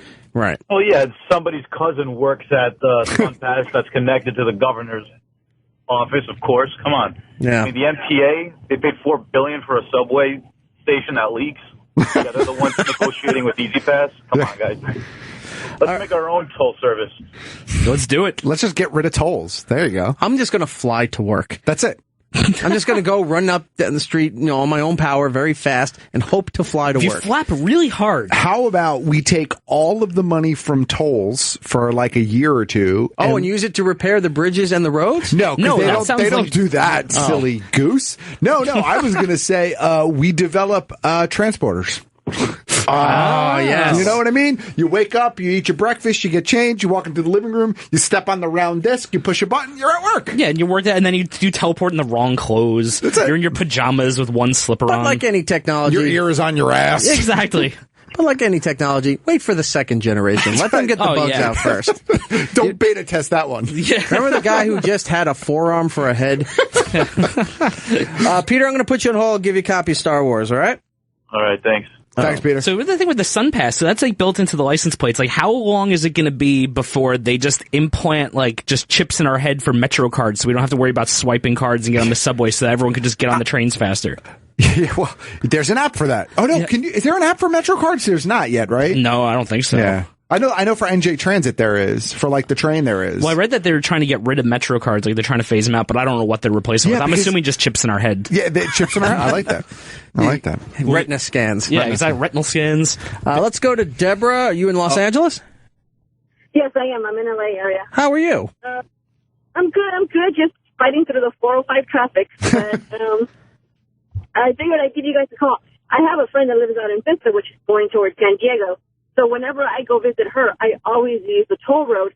But what's nice is they've eliminated having to pay for it during your drive. So what you do is there's a website you can sign on to within 5 days and go pay your tolls. But either way, you still get your bill in the mail. Even if you forget to go online and pay it, you still get your bill in the mail. So if you log into the website, what do they have? Your license plate captured or something? Oh yeah. What you have to do is when you log on to the website, you tell them exactly where you entered and where you exited the toll road, and it tallies it for you. Because they're not cheap, but it tallies it for you. And you put in your license plate number, and you make your payment. Because otherwise, within about a week and a half, you will get your bill with the picture of your license plate that went through the toll road. I would never remember where I got on or I got on exit 1 and off at exit 2. Yeah, 1 and 1A. I got on exit 1 and I'm still here in traffic. What's up, Lewis? Yeah, I've never tried it, but even if you put the wrong entry, I'm sure they still have the picture of your car. Yeah, right. What is the name? Let them do the legwork. You would be corrected. Yeah. What is the name of this, besides this website system, what is the name of the service that California uses? It's actually EasyPass. Oh, it is EasyPass. Oh, okay. .com is the website, but I do see the big sign on top that says EasyPass. Yeah, there you go. Interesting. Oh, look at that. Yeah. All right. What is this, Lewis? This is when I had my two-seater Deborah, hang on a second. The what? My two-seater convertible, and they caught me going through EasyPass and sent me a ticket of me driving. Well, you're driving like a gangster. Look how you're leaning. Well, I gotta see. Of course, this. You should be pulled over. Oof. He's not from Bloomfield. Deborah, I'm going to put you on hold. Would you like Game of Thrones or would you like Star Wars? Star Wars. Star Wars? There all right. you go. I'm going to put you on hold and give you a digital copy of Star Wars The Force Awakens. Can we tweet that out? Of course. All right, send it over to me. I'll put it up on the It's Erik Nagel account. Just black out your license plate first. Yes, to the Department of Transportation. Fine, white it out. Let's see. White girl it out. Whoa. Aaron in Missouri. Aaron. Hello. Hi, man. I just wanted to call because I used to live in Jersey, so I am well aware of what the shit that you deal with. Okay. That's why he moved to Missouri. Well, part of the reason. But I just wanted to say that I have used the EasyPass as far south as Virginia, and I've used it as far west as Ohio. Okay. And I just recently learned within the last week or so that Illinois toll, well, whoever, the tolls in Illinois now do seem to take Easy Pass. They're taking over. Well, maybe. I would not be surprised. And Easy Pass now, they have other functions too. Like if you park at the airport, long-term parking. Oh, they do it for parking garages here too. Yeah, you pay, they bill it to your Easy Pass Really? account. Yeah. Huh. Yeah, and so if you don't have cash or whatever, they just bill it to your Easy Pass account. I am not one trusting pass account. Yeah. I'm not trusting that in the do it. parking I always garage. pay it myself. The only thing I use Easy Pass for is tolls. Yeah. All right, Aaron, I'm going to give you a copy of Star Wars, put you on hold, all right? Thanks. All right, I have a question about the Easy Pass. Did you ever have, like, growing up, your parents keep it in the little magnetic bag and stick it in the I still glove do it. compartment, and you hide it in the glove compartment until you go through, and your dad's like, all right, pull it out, and I hold it up to the window, and then we go through, and he puts it back in. My father was obsessed when we first got it. Yeah. Dad, if you're listening. You know 'cause who I know does you do that? sometimes. He used to keep it in the bag. I don't get it. Like, yeah. why? I did not keep it in the bag. Never. I keep Just it in right case on my you didn't want to dashboard. pay the toll that day? Yeah, I guess so they can't. No, some people think it's so they can't track you. I don't know what my dad's reasoning behind it was. Yeah, I don't know. Now, there's times too where I guess 5 years ago, if you were traveling in a rental car or something like that, you brought your Easy Pass, but they already had something for the car, it would charge both. Right. And that's why people put it in the bag, because if it's in the bag and you're not using it at that particular moment, it won't charge to your, or if you have it with you and you're in somebody else's car. It's amazing. It'll read if it's in a bag, in a backpack on the seat next to you, but if you're holding it up to the goddamn window, it won't read. Yeah. Easy Pass not read. Oh, thanks. Yeah, thanks. All right, let's Count do one balance more low. call, and then we got to move on to Rose MacGyver here. Let's go MacGyver. So, use a pass. Talk to him. Oh, right here. Mike in Long Island. Mike. How's it going, gentlemen? Doing good. Good, Mike. Okay, so here's two deals. First of all, I was in the toll collectors union, not as a toll collector, but I went to a union meeting. And the reason that we don't have that much Easy Pass on Long Island, like they still have in New York City and New Jersey, is because they got to keep the unions employed. I was a port security specialist, and I said, we have some problems. We need more cameras. And they would say things like, no. They're trying to give one more Easy Pass lane on whatever bridge. So they got to keep those guys employed because you need to make $85 an hour in overtime to make change. Oh, man. Then the other part about it, I'm an Easy Pass ninja because I travel for work, going through the Verrazano 3 times. You find out, same thing. I had $800 in credit for Easy Pass. Oh, Jesus. Because I went through 3. You can ask specifically, I think I got a guy who was on his way out getting fired. You can ask to be auto-debited, and then it's not like this is your threshold amount. It takes out the exact amount per the toll as when you go in. So it ended that, $250, $350. It just charges that toll as you do. I think you have to put it on a debit card, but it never overcharges. It's just the bill for that toll as you pass through it. Oh, wow. I didn't know that. I'll have to look into that. I mean, that makes sense. But you've got to ask for it. And, it's like one of those stupid things that you got to get to the highest guy up. No, let me talk to your supervisor because I've heard about this before. Some guy just let me know, and it wasn't like, not a lot of people know about it, but you have to specifically ask. Some guy in a shitty day was like, I got a tip for you. Fuck this place. One of the toll booth guys handing out flyers with your change. Yeah. Yeah. All right, Mike. We got to move on, Mike. Thank you so much. I'm going to put you on hold and give you a copy of Star Wars The Force Awakens on digital, all right? Thank you very much. No problem, Mike. We do appreciate that. All right, we do have to go and take a break. But, it seems like it's the same shit all around the country, but here where we are, just I shouldn't have to go through so much shit just for the convenience of paying a toll. I never really thought of the angle of like the actual toll booth collectors versus the Easy Pass with like the workers. I never thought about that as like big toll, like just out there. Yeah, I mean, and anytime automation comes into play, you're probably pissing off a union. Yeah, I just didn't know there was like a toll collectors union because I figured people were just like, well, I guess you need a union when people were just throwing shit at you all day. Shit at you all day. So they're all miserable. Yeah. All right. When we come back from break, we're going to speak to Rose MacGyver, the star of iZombie on the CW. The big 2-hour season 2 finale was this past Tuesday, but we're going to talk to her about everything that's going on with her, iZombie. Season 3 was announced right as the finale was coming, which is great news for them. Yes. And if you're not familiar with it, go online, catch up. It's a fantastic show. Did it have a good cliffhanger finale for this season or no? Did we find out whose head did not get eaten? It's funny. I read an article the other day that said why The Walking Dead no longer works, but why iZombie does. Oh man, we'll talk about that after. Yeah. All right, we'll take a break. We'll be right back. Ladies and gentlemen, welcome back to the show. This is a great occasion when we get a chance to have guests return to the show, and this particular lady did live up to her promise. Welcome back to the show, Rose McIver. How are you? Thank you for having me. I'm well, thank you. The last time we talked to you was right before iZombie started. Mm-hmm. So now we're getting you as season 2 is finishing. What a journey it's been. Bookends. Yeah. No, we have our season 2 2-part finale, which is just very exciting. And we also know we're going into season 3, so I know that's good news all around. It would really suck if you're doing this huge finale and then you're like, well, we're going to see what happens over the summer. And you're like, I need to know if I'm working. And most of the time, that is what happens. I know, you just TV's live in the fickle. dark. So it's great to have had that going into the finale shoot. Everyone was in such a great headspace. Well, so much to get into here. I mean, 2 seasons have gone by, and especially a lot of time since the last time we saw you. But I think the first thing I want to ask you is, are you sick of hot sauce at this point? Absolutely not. No? I am more and more addicted. I'm a habanero person myself. Okay. Oh, so you've upgraded. Yeah. Nice. Are you using real hot sauce on the show? Sometimes, yeah, we use, it depends on what it's with. The cuisines can kind of speak to what you want. Like, right. If it's a turkey dish, you're more likely to want hot sauce. If it's like a creamy sort of a dessert sort of thing, you're not going to want that. So we go with corn syrup, which is pretty disgusting. Well, at least it's not like something like Kool-Aid, you know, just so it has the color, it looks good on TV, but it tastes horrible as I got to redo that scene. I've eaten this bowl 4 times. Yeah, well, I do have a spit bucket too, so that comes in handy. Oh, wow. For the exceptionally long days.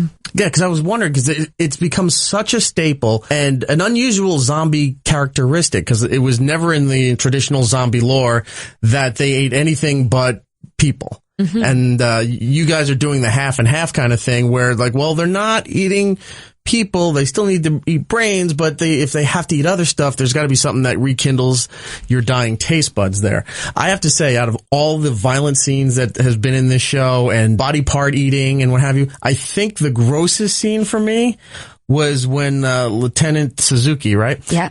Poured it into his coffee in season 1. Oh.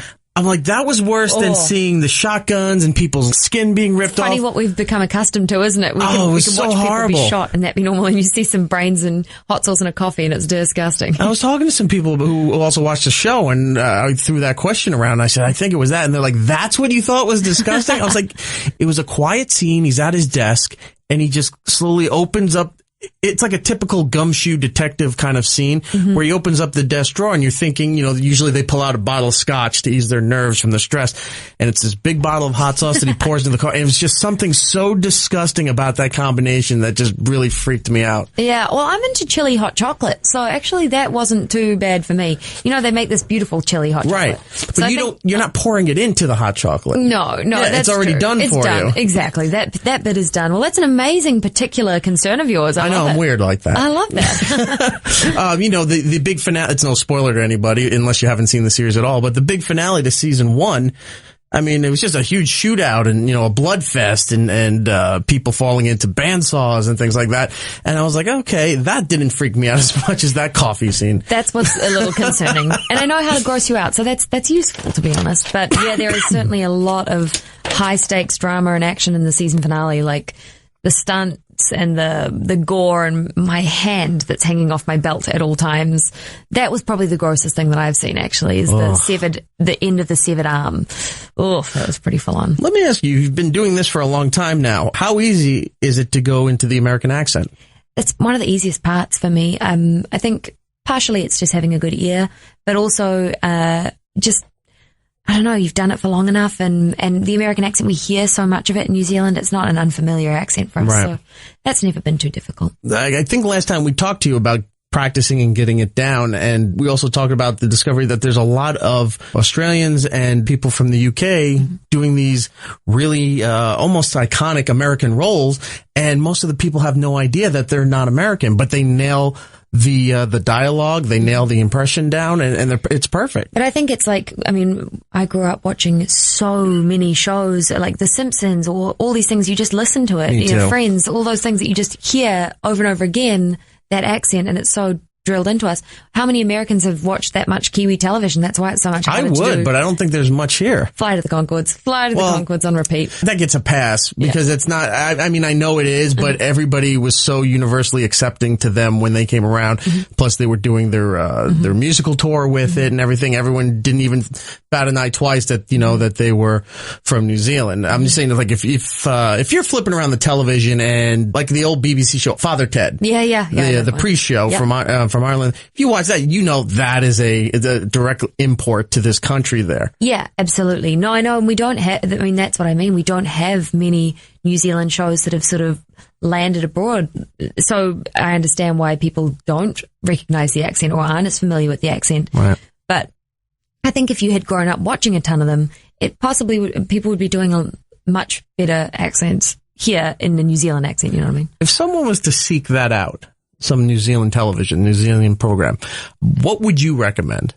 A New Zealand television? Yeah. What would I recommend? There's an old show called Being Eve that was on Being Eve? Being Eve. Oh, Being Eve. It was on for years. A lot of my friends were a part of it. That was a really awesome show. It won an international Emmy way back when. It was like a real kind of surprise hit. But there isn't a ton of New Zealand television.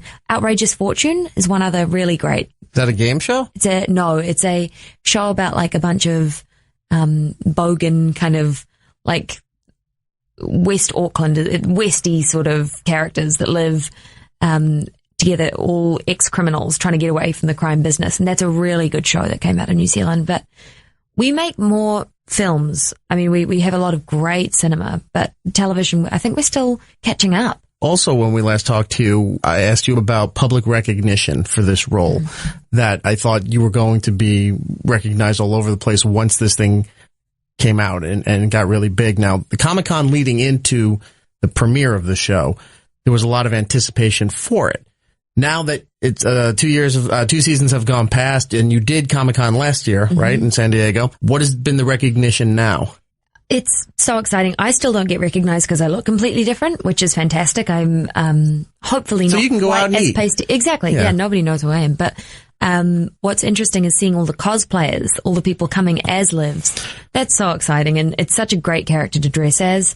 And I've had girls, guys, older people, younger people, all sorts of people doing Liv cosplay. And I had a convention. We had WonderCon in LA. I was just going to ask you about that because I saw that you retweeted some photos. Some of these people really put a lot of attention into their zombie costumes, having you pose with fake brains and bottles of hot sauce. Oh, yeah, people bring it. And people are all really miffed that we haven't come out with a line of hot sauce yet, the iZombie hot sauce, which I'm way behind. I think that's great. I think we should do that, and we should do a cookbook of Liv's recipes. Oh my God. So I'm like I'm just waiting for somebody to ask me to do it. When, in season 1, when they were at the meat shop, this I guess would fit in well with the cookbook. Every time they come up with this exquisite Italian cuisine, and then they just had to show the brain front and center. When you cook a lot of food, it gets mixed in and you don't know because it's in a red sauce or a clam sauce or something maybe even like a ravioli. It's in the pasta. But they did such a great job of pointing out where the brain was in the food, and then the people just come, oh my God, this is amazing. They would, and they would still just absolutely love it. I know the gourmet brain thing is so funny to me. It's become something that a lot of people, when we speak to people at conventions, we realize how many fans absolutely love that part of it, and seeing how Liv is going to prepare her food each week. So the pressure is on for our wonderful prop cook, Juno, our chef, to come up with more great stuff next season. Do they have some kind of official consultant or something on the staff that comes up with the food ideas? Or if you're thinking of something, can you go kick it to Rob Thomas and say, hey, I just thought of this Hot Pocket idea with brains? Absolutely, yeah. I mean, I could send ideas. I don't know if they listen to me anymore. I just harass them with ideas all the time, and they're like, Rose, go back to your job. Leave it to the 13 writers sitting in the writers' room. But the writers will bounce around a lot of ideas, and then, we have Juno, the chef on set, who is able to kind of... it was really telling. Bob Dearden, who's one of our writers, is a bachelor and clearly doesn't cook. He was like, he wanted to make a stir fry, and the stir fry had just little bits of tomato and like beans, and just there were a bunch of things, but they didn't go together at all. And the chef got them on the note on set in the script and was like, why would anybody put these together? No, and had to like revamp it. So poor Bob's cooking ideas were out the window. I don't think he's got a future in it. See, you have potential for the hot sauce. Mm-hmm. You just said the cookbook. Mm-hmm. There could also be some kind of, weird crossover to like the Food Network with Guy Fieri, Diners, Drive-Thru, and Dives doing that. And then you're just doing all zombie food as a mock episode, maybe for Halloween going into the fall or something like that. That's a great idea. Thank you. CW, listen up. Look, Rob. Yeah, Rob. You're not going to listen to her, so I'm going to tell you. Yeah. You need to do a Food Network crossover. Come on, Rob. What have I asked you I think for? it would be huge.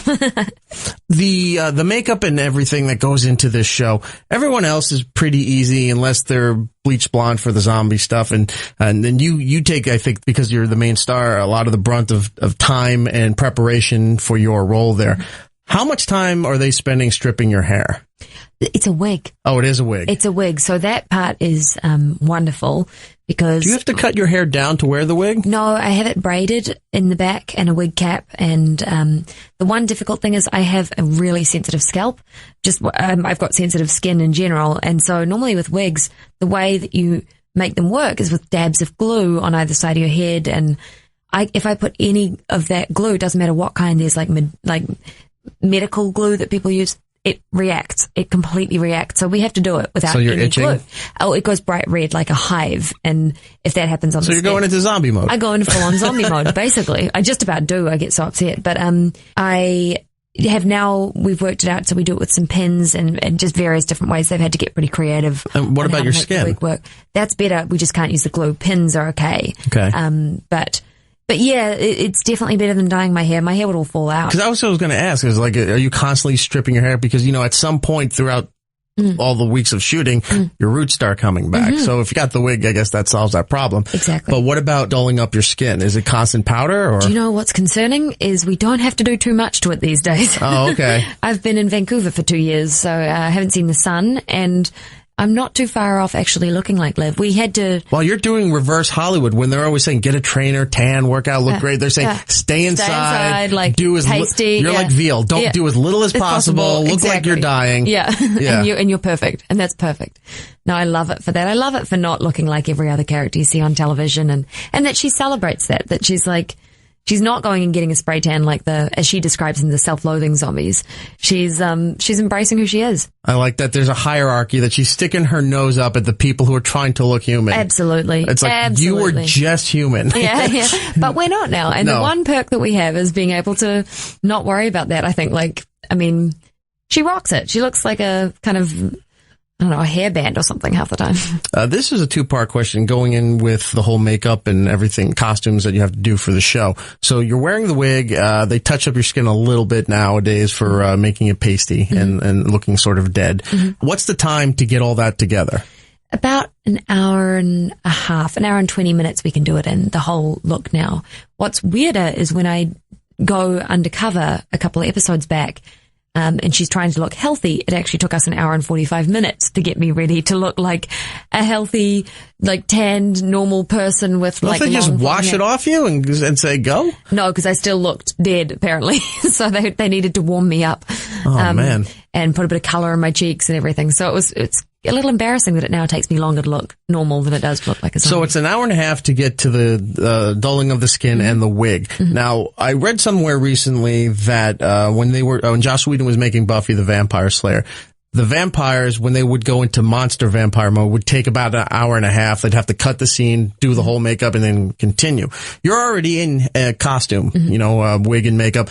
Then when they put you in zombie mode, is that a lot of just special effects, or do they actually have to do more makeup and apply more stuff to you? It actually depends on the scheduling. Certain days it'll be more convenient if there's a break in between. They'll go and do it practically, and we've done painted on veins with a makeup artist, but we also do red dots sometimes on my skin, and then they paint them in post. The contacts, I used to have to wear contacts on the show, the big giant red contacts, and they've now done those in post, which is just a godsend because you can't see anything through them, and sitting with those, trying to learn the lines for the next day, which you're constantly preparing in advance, it just was impossible. So I'm very glad that they do the eyes in post-production now. The fight scenes are getting more intense. There's not holding back anymore. If something's going on, there's a knife, there's a broken bottle, there's a gun, and goes right to it. How are you as far as the action sequences? Are they making you do any kind of training just so that you don't hurt yourself? I mean, I'm working all day, every day, and we have no rehearsal time at all. So basically, no. I work with the stunt coordinator. If there's something really significant, we have a great stunt double who was also my stunt double on Once Upon a Time. She was my Tinkerbell double, who's now doubling Liv, and she's fantastic. If there's anything that I feel really uncomfortable with, just does it. She must love you because she's just going to go wherever your career goes. I'm the backup. Yeah, exactly. I know. I'm so easy to replace, but I do enjoy the stunt sequences. I'm pretty active. I danced growing up, and it's a lot of fun to learn when you can and when there's enough time. Some of the fights and the choreography, I picked that up quite quickly, so I enjoy that. The big 2-hour finale on the CW, end of season 2. What can you tell us about where we're going with this big finale here? I know your guys are going all out for the end of the season, and it's really going to set the tone for season 3. But Major's in jail right now, and you're asking what happened to Drake. Yes. So Major is in jail. Ravi and I have been suspended from working at the morgue because they have found the Chaos Killer instruments at their house. So wouldn't it be great if it was just you were stealing office supplies? I know. Couldn't it just be a stapler? Couldn't it just be a stapler? So they're in pretty big trouble, but they still need access to brains for Liv and Major to eat. So it gets a little difficult because you have to go and cry on Blaine and his goons' shoulders trying to get hold of brains from the people that are brain dealers and who Liv has always judged. So the kind of the roles reverse all over the place in this episode, and in lots of ways with Babineau, who finds himself in some pretty precarious situations. He is not the sort of powerful leader that he often is to Liv. She's able to kind of protect him in some ways. So there's all sorts that goes down. There are zombies everywhere. It's pretty full on. Anything super shocking? I know you can't reveal much, but there's something to look forward to. Oh, absolutely. The last sequence, when I read it in the script, I actually had like a jaw drop moment thinking, how on earth are we going to go into season 3 now? Because the game changes completely. There's some really big stuff that goes down. iZombie, the big season 2 finale, is available on CW On Demand. You can also go to iTunes and Amazon, get the season pass, or download the episode individually if you haven't seen it. I've had a problem with CW On Demand because they never put all the episodes up. It's always so random. So I've been getting them off of iTunes. I got the season pass. For some reason, my DVR stopped recording. Oh, no. So I'm a little bit behind, but I just got it all off iTunes, so I'm catching up. So definitely check that out. Season 3, really excited to hear about that. Do you think you'll do a musical episode? I have been plugging for that. Because you guys have been working, singing, and songs in every now and then. I'm just steadily chipping away at it. Hopefully they cave and let us do it. David Anders and I both are dying to do a full musical episode. That would be awesome. Like Zombie on Broadway. Yeah, we're like, they let them do it on Xena. Come on. They're like, it was season 7. Every show does a musical episode now, so why should you guys be different? Season 3. Come on, guys. You've got your pace. You have the audience. The advertisers are there. The network's happy. Let's do a musical. Let's do it. What's stopping us? And finally, the most pining question here. Any chance that you'll ever return as Tinkerbell on Once Upon a Time? There is. Interestingly, Rob Thomas, our showrunner, is very good friends with Adam and Eddie, the showrunners on Once Upon a Time. So we've kind of tried to negotiate and barter between, I want Jen Morrison to do iZombie. I'm like, if she can come do iZombie, then you guys can let me out and I can go do Once Upon a Time. We've talked about all sorts of ways to make it work. I would love to. I really enjoyed playing Tinkerbell, and I think that's definitely on the cards. We're just hoping to work out when it can happen soon.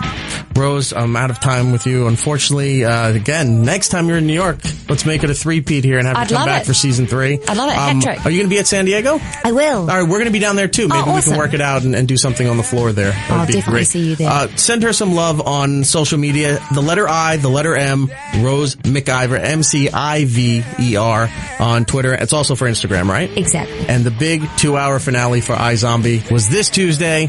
Make sure you go and check CW On Demand if you missed it, or you can go to iTunes and Amazon and purchase it there. Thank you so much. Rose, thank you so much. I look forward to talking to you next time. See you soon. It's Erik Nagel. I'm a bad ass cowboy living in the bad body. Ricky whack, bang bang. Hot rockets with the big bad dog with the big red spider. What just happened? I had a moment.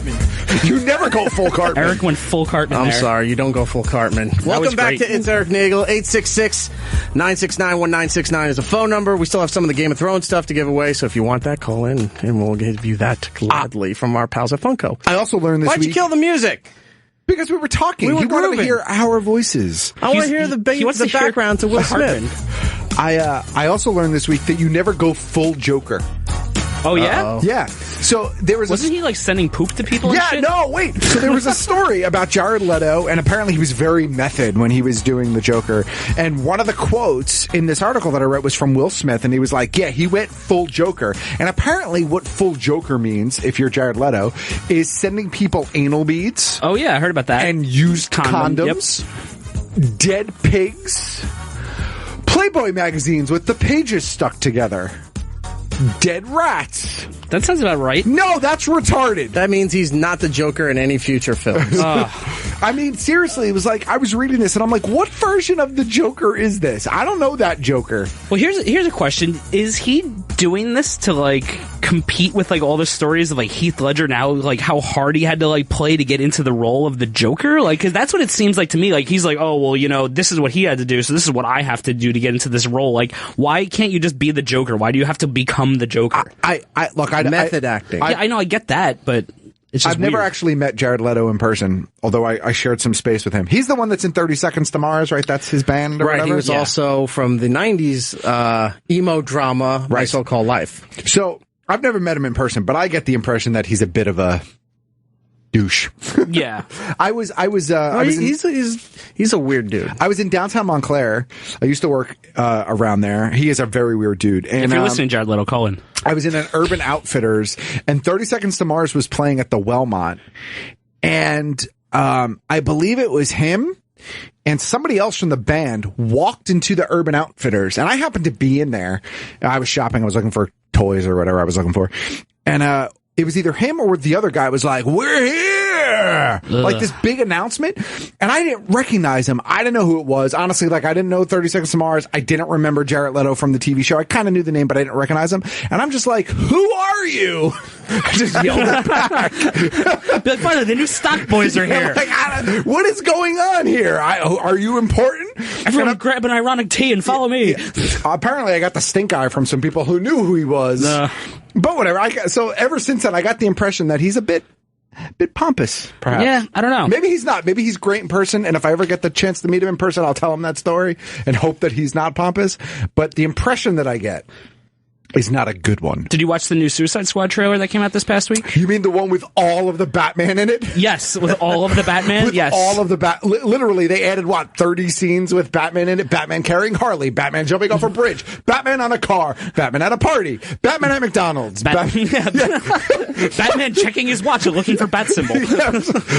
Batman using the ATM. Batman. Yeah, it was like, you noticed that, right? It was a lot of Batman. It was a lot of Batman. To the point where, like, I even texted Eric, I'm like, oh, Batman's in this trailer. Eric's like, Batman was in the last trailer. I'm like, oh, but I don't remember him from that one because he was all over this one. Yeah, see, at that point, I hadn't watched the trailer you did. Oh, okay. The other trailer, you see Batman, you just would Once see on a car. You'd see the Batmobile skidding into like an intersection, and then there's something where I guess he's flying down, and you just see the cape flapping. Right. And you know it's Batman. And he's like, "Oh, Batman's in this." I was like, "Yeah, he was in the last one." Had no idea that. Oh, not only are they recutting scenes to make it humorous for people, we're redoing every trailer so that Batman's in it. Yeah. And did you read the quote? Who's the director? David Ayer. His quote was, the rumors saying that we're trying to make it more humorous is just, I don't have the exact quote, but it's silly. The reason we're doing it is to add more action because the studio wanted more action. And when the studio asks you to add stuff into it that you want to add into it, you do it. That is the biggest line of horse shit.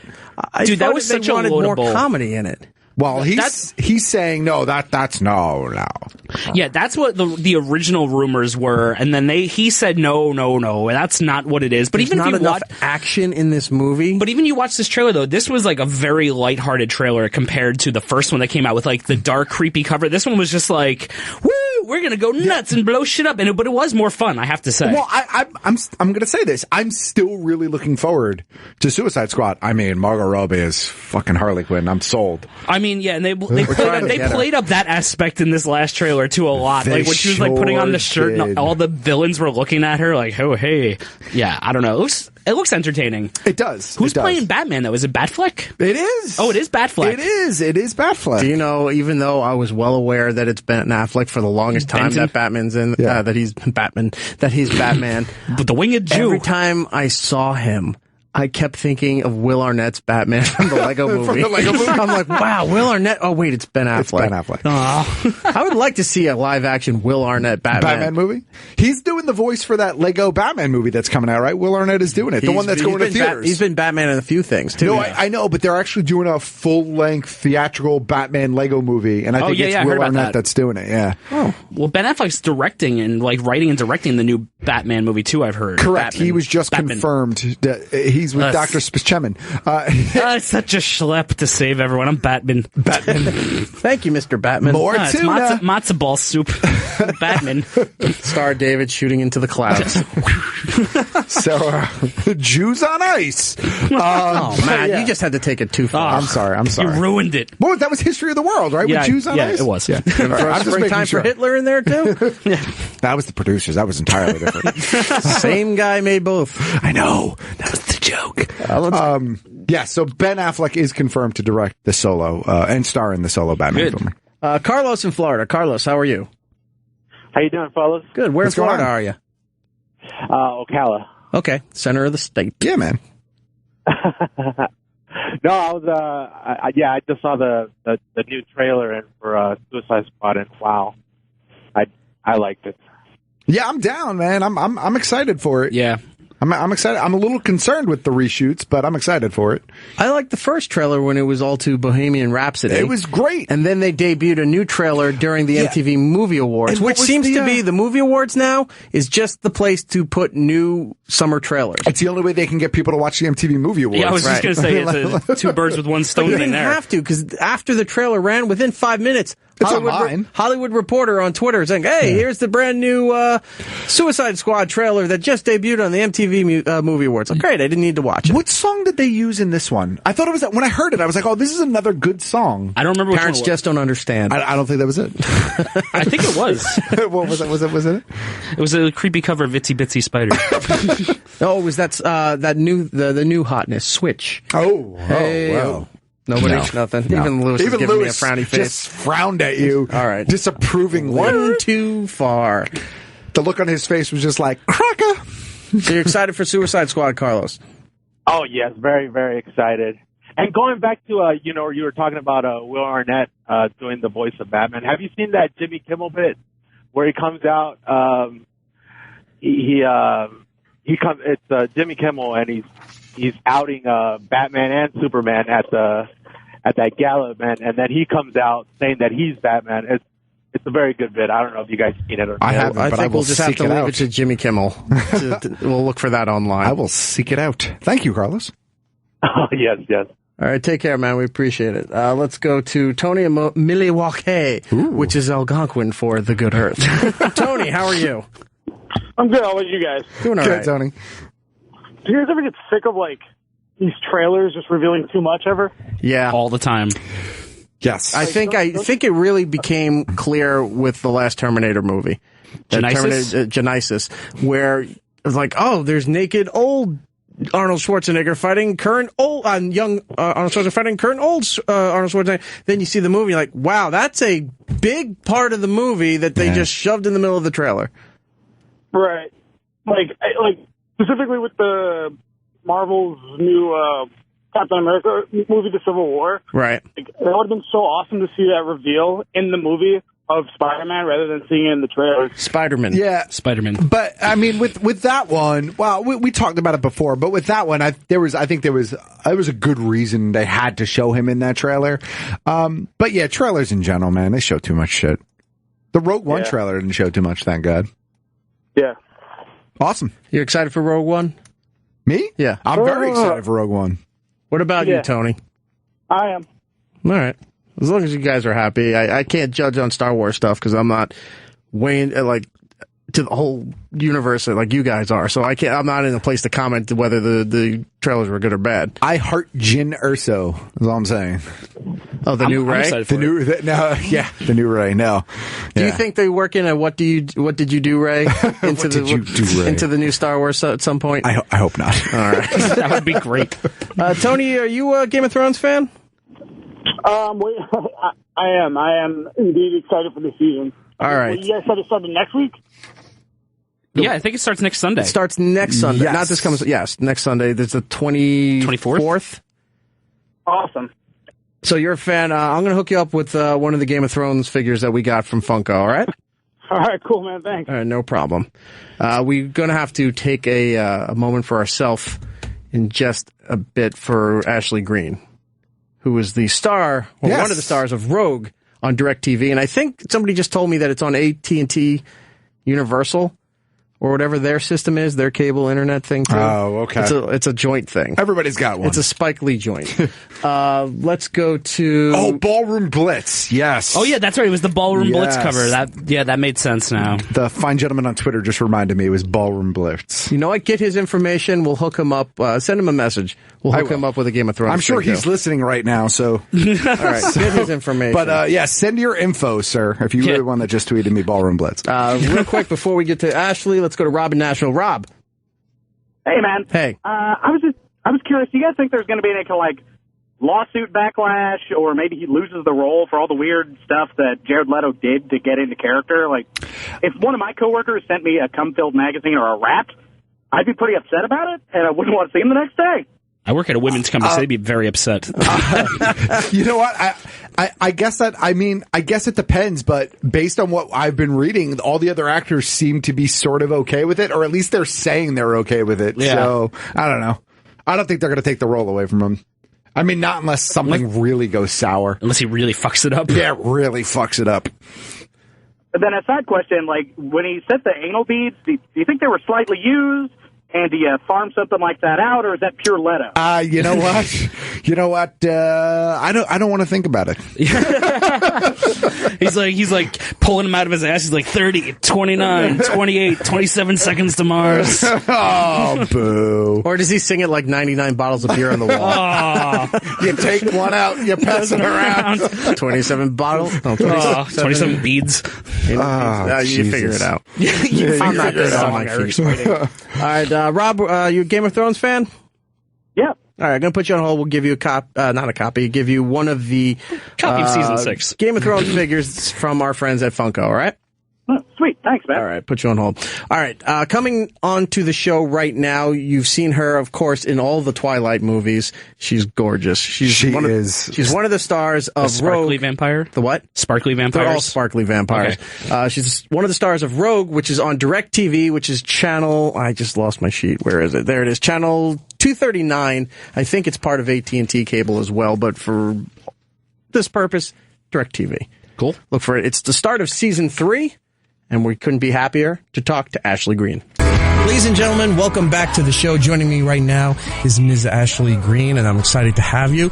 A lot of girls here are very excited because of, obviously, the Twilight movies, but I thought you did really well in the CBGB movie. Oh, thank you. I'm trying to remember your character name. You were Lisa. That's Lisa, right. Yeah. Yeah. First time I actually met the person I was playing. Well, playing someone, and then meeting that person and actually having her on set was a little nerve-wracking, but intimidating, I would imagine, right? It was cool. She was super sweet.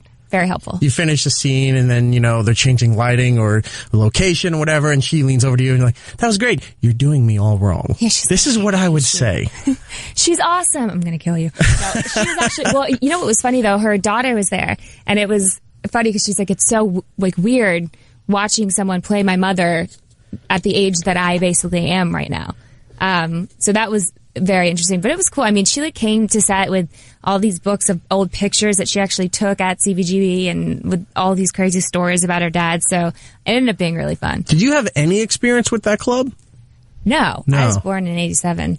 So yeah, but it only closed down a few years ago. I didn't know if maybe at some point in New York you stopped down there and check it out. No, we went by, but they actually, though, even though I've never been in the actual club, they took pieces from the actual club and built something while we were filming in Savannah that looked exactly like the club, apparently, from everyone who had been there. So I kind of experienced it in movie land, I suppose. Everybody has some kind of romanticism with music in New York, that whole scene with that club, and nobody realizes, one, how small it is, and two, it's really kind of a shithole. Oh, it was disgusting. It's famous, but it's just garbage. Yeah. Yeah. No, it was, I mean, it's, even though I know it was, film set, I was still like, this does it justice for sure, because it creeps me out and I know it's fake. Even though that was an amazing movie, and we'll get to why you're here in just a second, but you got to work with Alan Rickman. I know. I was just speaking about that earlier. I said that I'm from Jacksonville, so the drive to Savannah is pretty short, and my dad would just show up because I think it was the first actor I worked with that he geeked out about, because he's just such a legend. I mean, and he was really, really like just incredible to me. I don't know if it's because I was playing his daughter or just, in general, he's was an amazing man.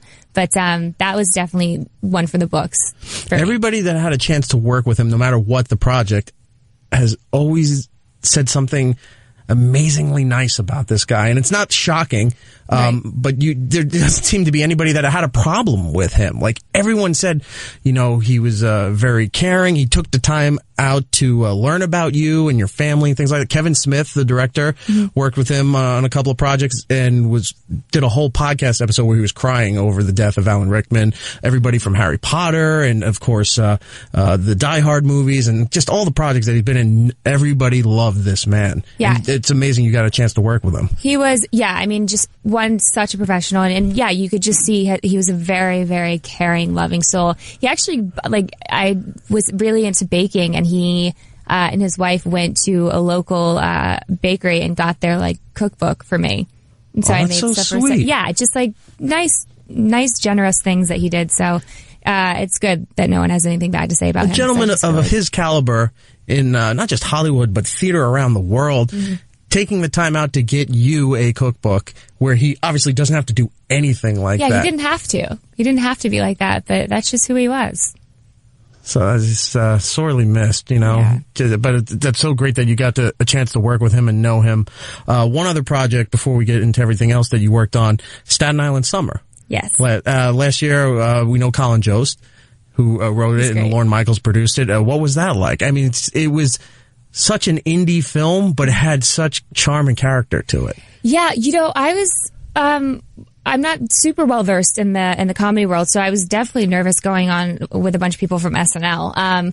But again, they just kind of welcomed me with open arms, and it ended up being a blast. I mean, I think it was run a lot like how SNL is run, so everything was kind of up in the air and changing constantly. But I think that was the fun in it, and that's what made it kind of such a great, fun movie to even watch. I think it kind of shone through in the film, the way that it was on set.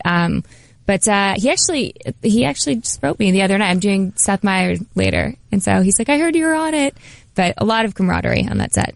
Did he write something sarcastic like "Don't suck, don't screw it up"? No, because he'd probably make me cry. No, he was just like, "You're gonna have so much fun. He's so great."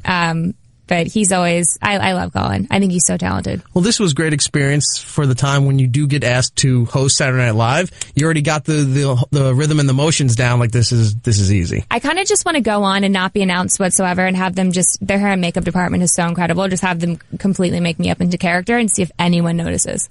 And just walk out. Yeah, just be a part of the skit. See if anyone's like, is that Ashley Greene? That's not the Twilight girl, is it? No, she wasn't advertised. She just walked into the scene. I just walked on, whatever. Of course, the Twilight movies, everybody knows you from, but your new project right now called Rogue. I have to be honest, I wasn't familiar with it because it's a DirecTV production. Yes. And I don't have DirecTV, but when I did find out about it, I was amazed by a couple of things too. The premise of the show, the character that you play, and also that you got to work with Richard Schiff. Yeah. I've got to work with some great people. You have. If anything, you should be very appreciative of all the projects that you have, because you're working with an amazing caliber of talent. No, definitely. I mean, I wasn't really familiar with the show before I auditioned for it either. And once I started watching it, I binge watched it and was kind of the same way, baffled that more people didn't know about it. And I think part of that might be because it's on DirecTV and not everyone has that. I know they're doing now ATTUverse, where people can view it, and then you can also get it, I think on iTunes the day after it airs. But it's, I think Matthew Parkhill, who created it creates great, complex, amazing characters, really intelligent writing, and I feel like Cole Hauser and Richard Schiff are just very, very well seasoned, high caliber actors that have been really fun to work with. Can you give us a little bit of the premise of your character and what how you're involved with Rogue? Yeah, so I play a character named Mia Rockland. She comes in this season, and initially Ethan, who Cole Hauser plays, thinks that he has been hired to find her. She actually finds him and intertwines herself into Ethan's life so that he, in fact, kind of is forced to help her. She ends up being this ex-NSA contractor that has a flash drive that can kind of access most any information in the world. And there are some people that are very unhappy that she has it and that are chasing her down. And so she kind of takes Ethan down this rabbit hole.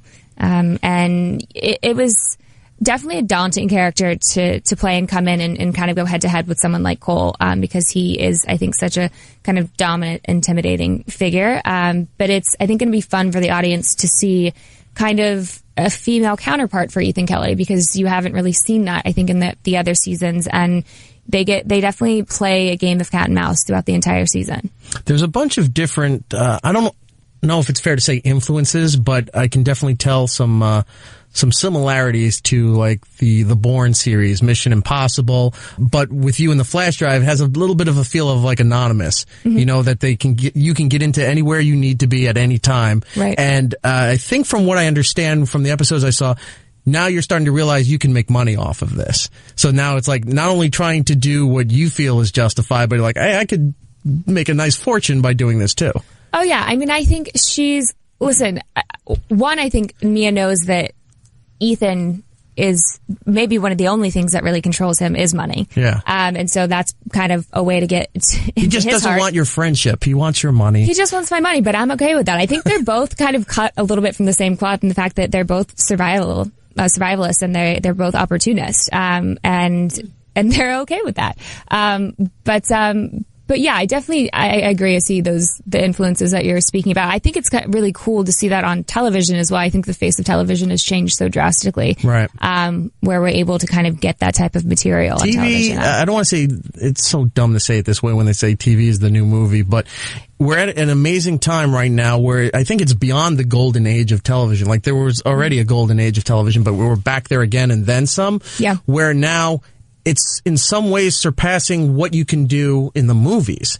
A lot of movie stars are now moving back to television because of the amazing platforms like what DirecTV is doing now, the other go-tos like Hulu and Amazon and Netflix, right. And even some of the cable channels that are taking risks, FX, AMC, what have you, to go back and now do TV shows like this that you couldn't even do maybe even 5 years ago. Oh yeah, to do this kind of a show. It's really incredible. That's what I completely agree. It is kind of, I was saying before, like almost like the indie movies of television, basically, because you're able to get away with so much more and have kind of that real, like, true grit that you weren't able to do 5 years ago. Right. And it's really exciting and fun.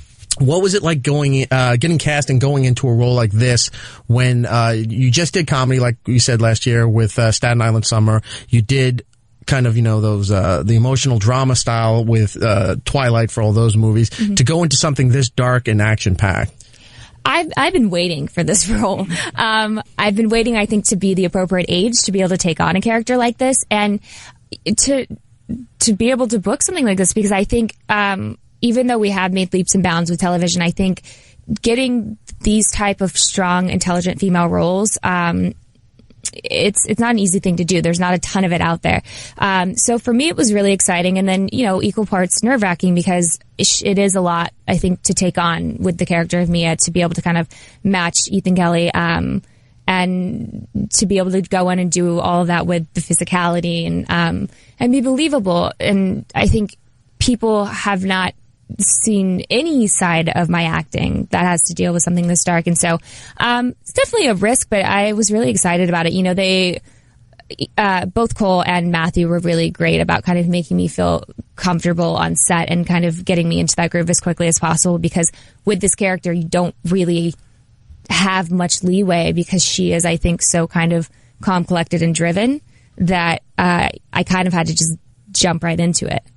You're not sparkling in this role. I am not sparkling. I'm not bubbly. I think I smiled twice. Working with Richard Schiff. I love Richard Schiff. Me too. For those who don't know, Richard has been in shows like West Wing, House of Lies. I think he's in Once Upon a Time. Yeah. Does some of their, he also did Glenn Ross on Broadway with Al Pacino. And he's doing Ballers, isn't it?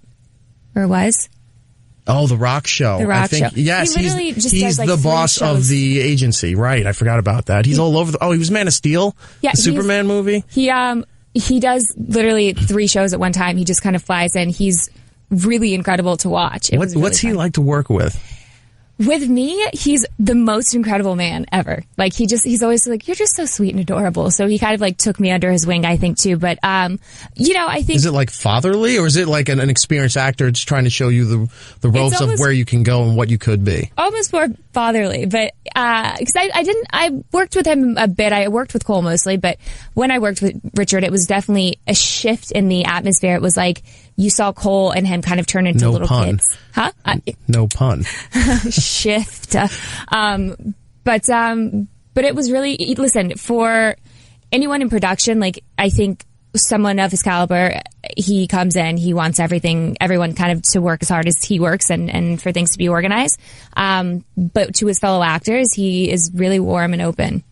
That's great. Yeah. I love everything he's in. And when I saw he was in there, I was like, all right, I'm going to give this a shot. And then your character, Mia, is amazing in this thing, too. It's season 3, right? Season 3, but they took a hiatus, basically, and it's a second installment of season 3. So they're doing the half seasons like AMC does. Mm-hmm. Okay, so I was confused at first when I was trying to catch up. This is 3B then. All right, the second half of the 3rd season. Yes. So you came in at the beginning of the 3rd season, or were you there at the end of the 2nd? I came in at the beginning of the 2nd. So you've been there for... Oh, wow. Okay. I apologize. No. The 3rd season, second part. So 3B, okay. I came in the beginning. All right, so I was right. Okay, Yeah. Just making sure. Like I said, it was a little difficult, but when I did find the show, I saw 2.5 episodes leading up to this here, and it's good, and you got me now. It's just I got to seek it out because I don't have DirecTV. Yeah, and I think that's something we're definitely working on, is trying to make it easier for everyone to access.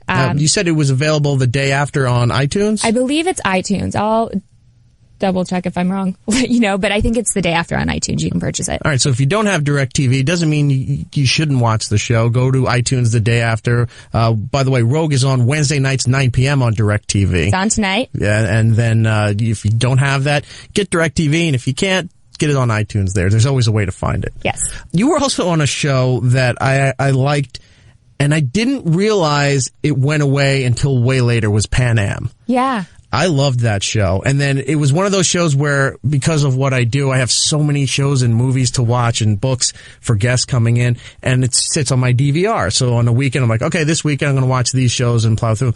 I didn't realize that it stopped. And then all of a sudden, whatever happened? And then I realized it was over. Mm-hmm. But I loved Pan Am. Yeah, I feel like part of it, I loved it too, and it was so fun working on it because I think, the costumes and the sets and everything were so authentic. I think part of it was, I think it got moved twice slot-wise, which never helps with television following. No. But yeah, I was confused by it too, because I know they had a huge international following as well. But I'm glad I got to kind of work in that era, for sure. You also did some video game work. You a big gamer? I'm not a big gamer, no. At least on your phone? Are you playing Candy Crush, something like that? No, I want to say that because I know I would become addicted, I just kind of try and stay away from that stuff, because it's like, listen, I already binge watch television to the point where I'm like, Ashley, you need to turn off the TV and work and actually pay your rent. But no, I'm not a huge gamer. I play Batman. Now I know how to play that game. Well, that was my other question, because for those who don't know, you did Barbara Gordon, Batgirl's voice in Batgirl: A Matter of Family, and also Gotham City Stories. Mm-hmm. Are you a comic book fan? Not hugely. Okay, so you kind of lucked into honest, this one. Yeah, I was. Listen, whenever they said, we want you to do this, I was like, really?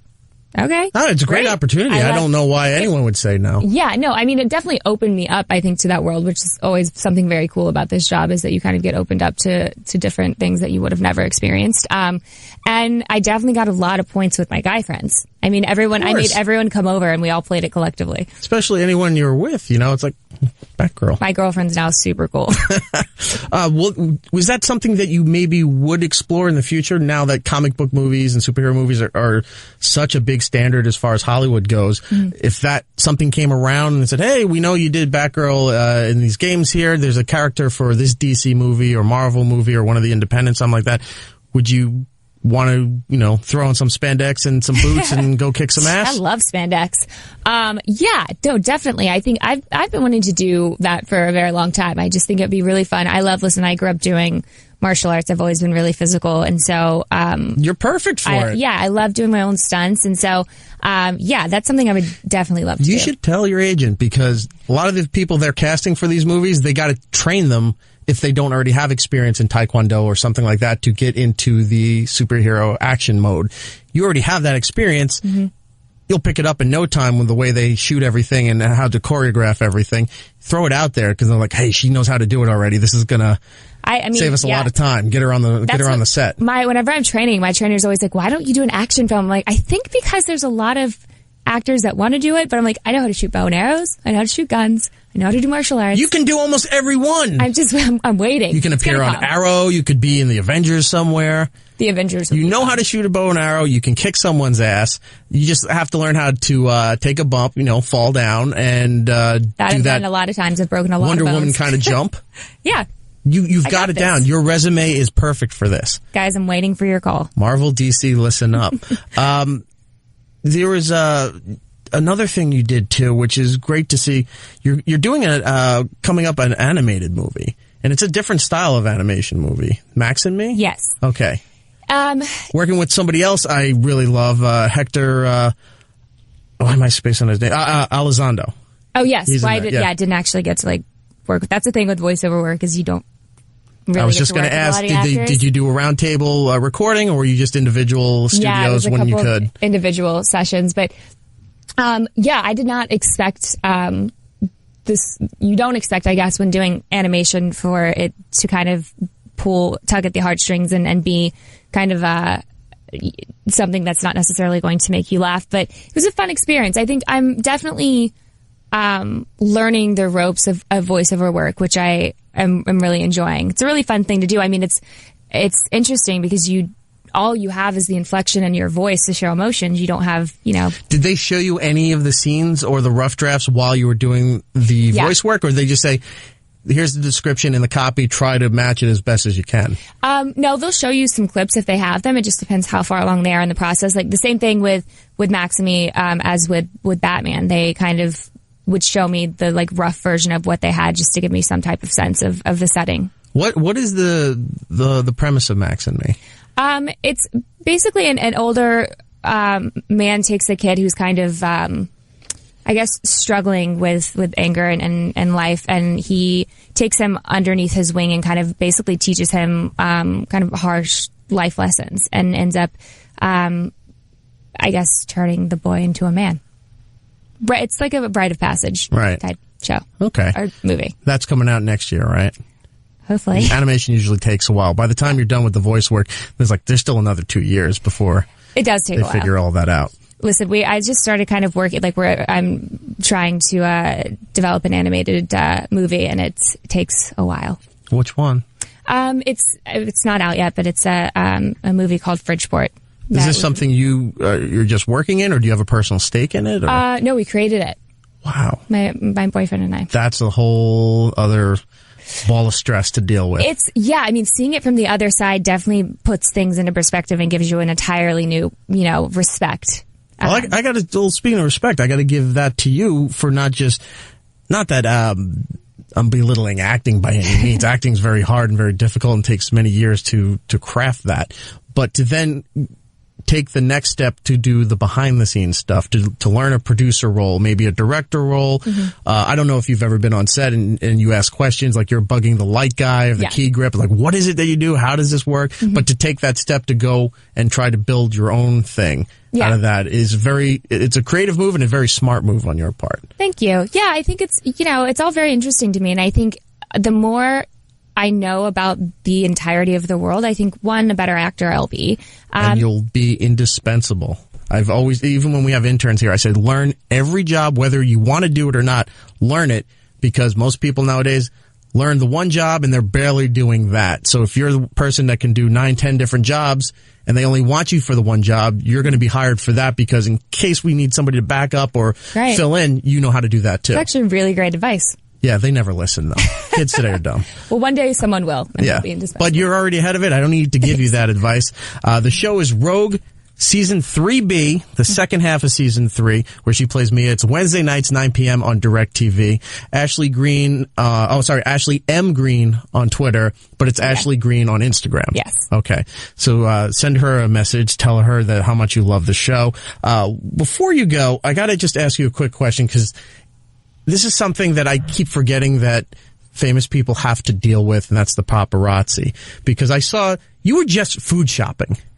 And they were just taking photos of you in the parking lot where you're carrying a grocery bag. I'm like, why is that so important? Like I could tell by your face you saw them, and then you're like, whatever, you're walking to your car. But I can't figure out why that. All right. There's certain times I get why paparazzi do what they do because they're looking for anything saucy, if you will, or scandalous. Whether it's right or wrong, I understand that.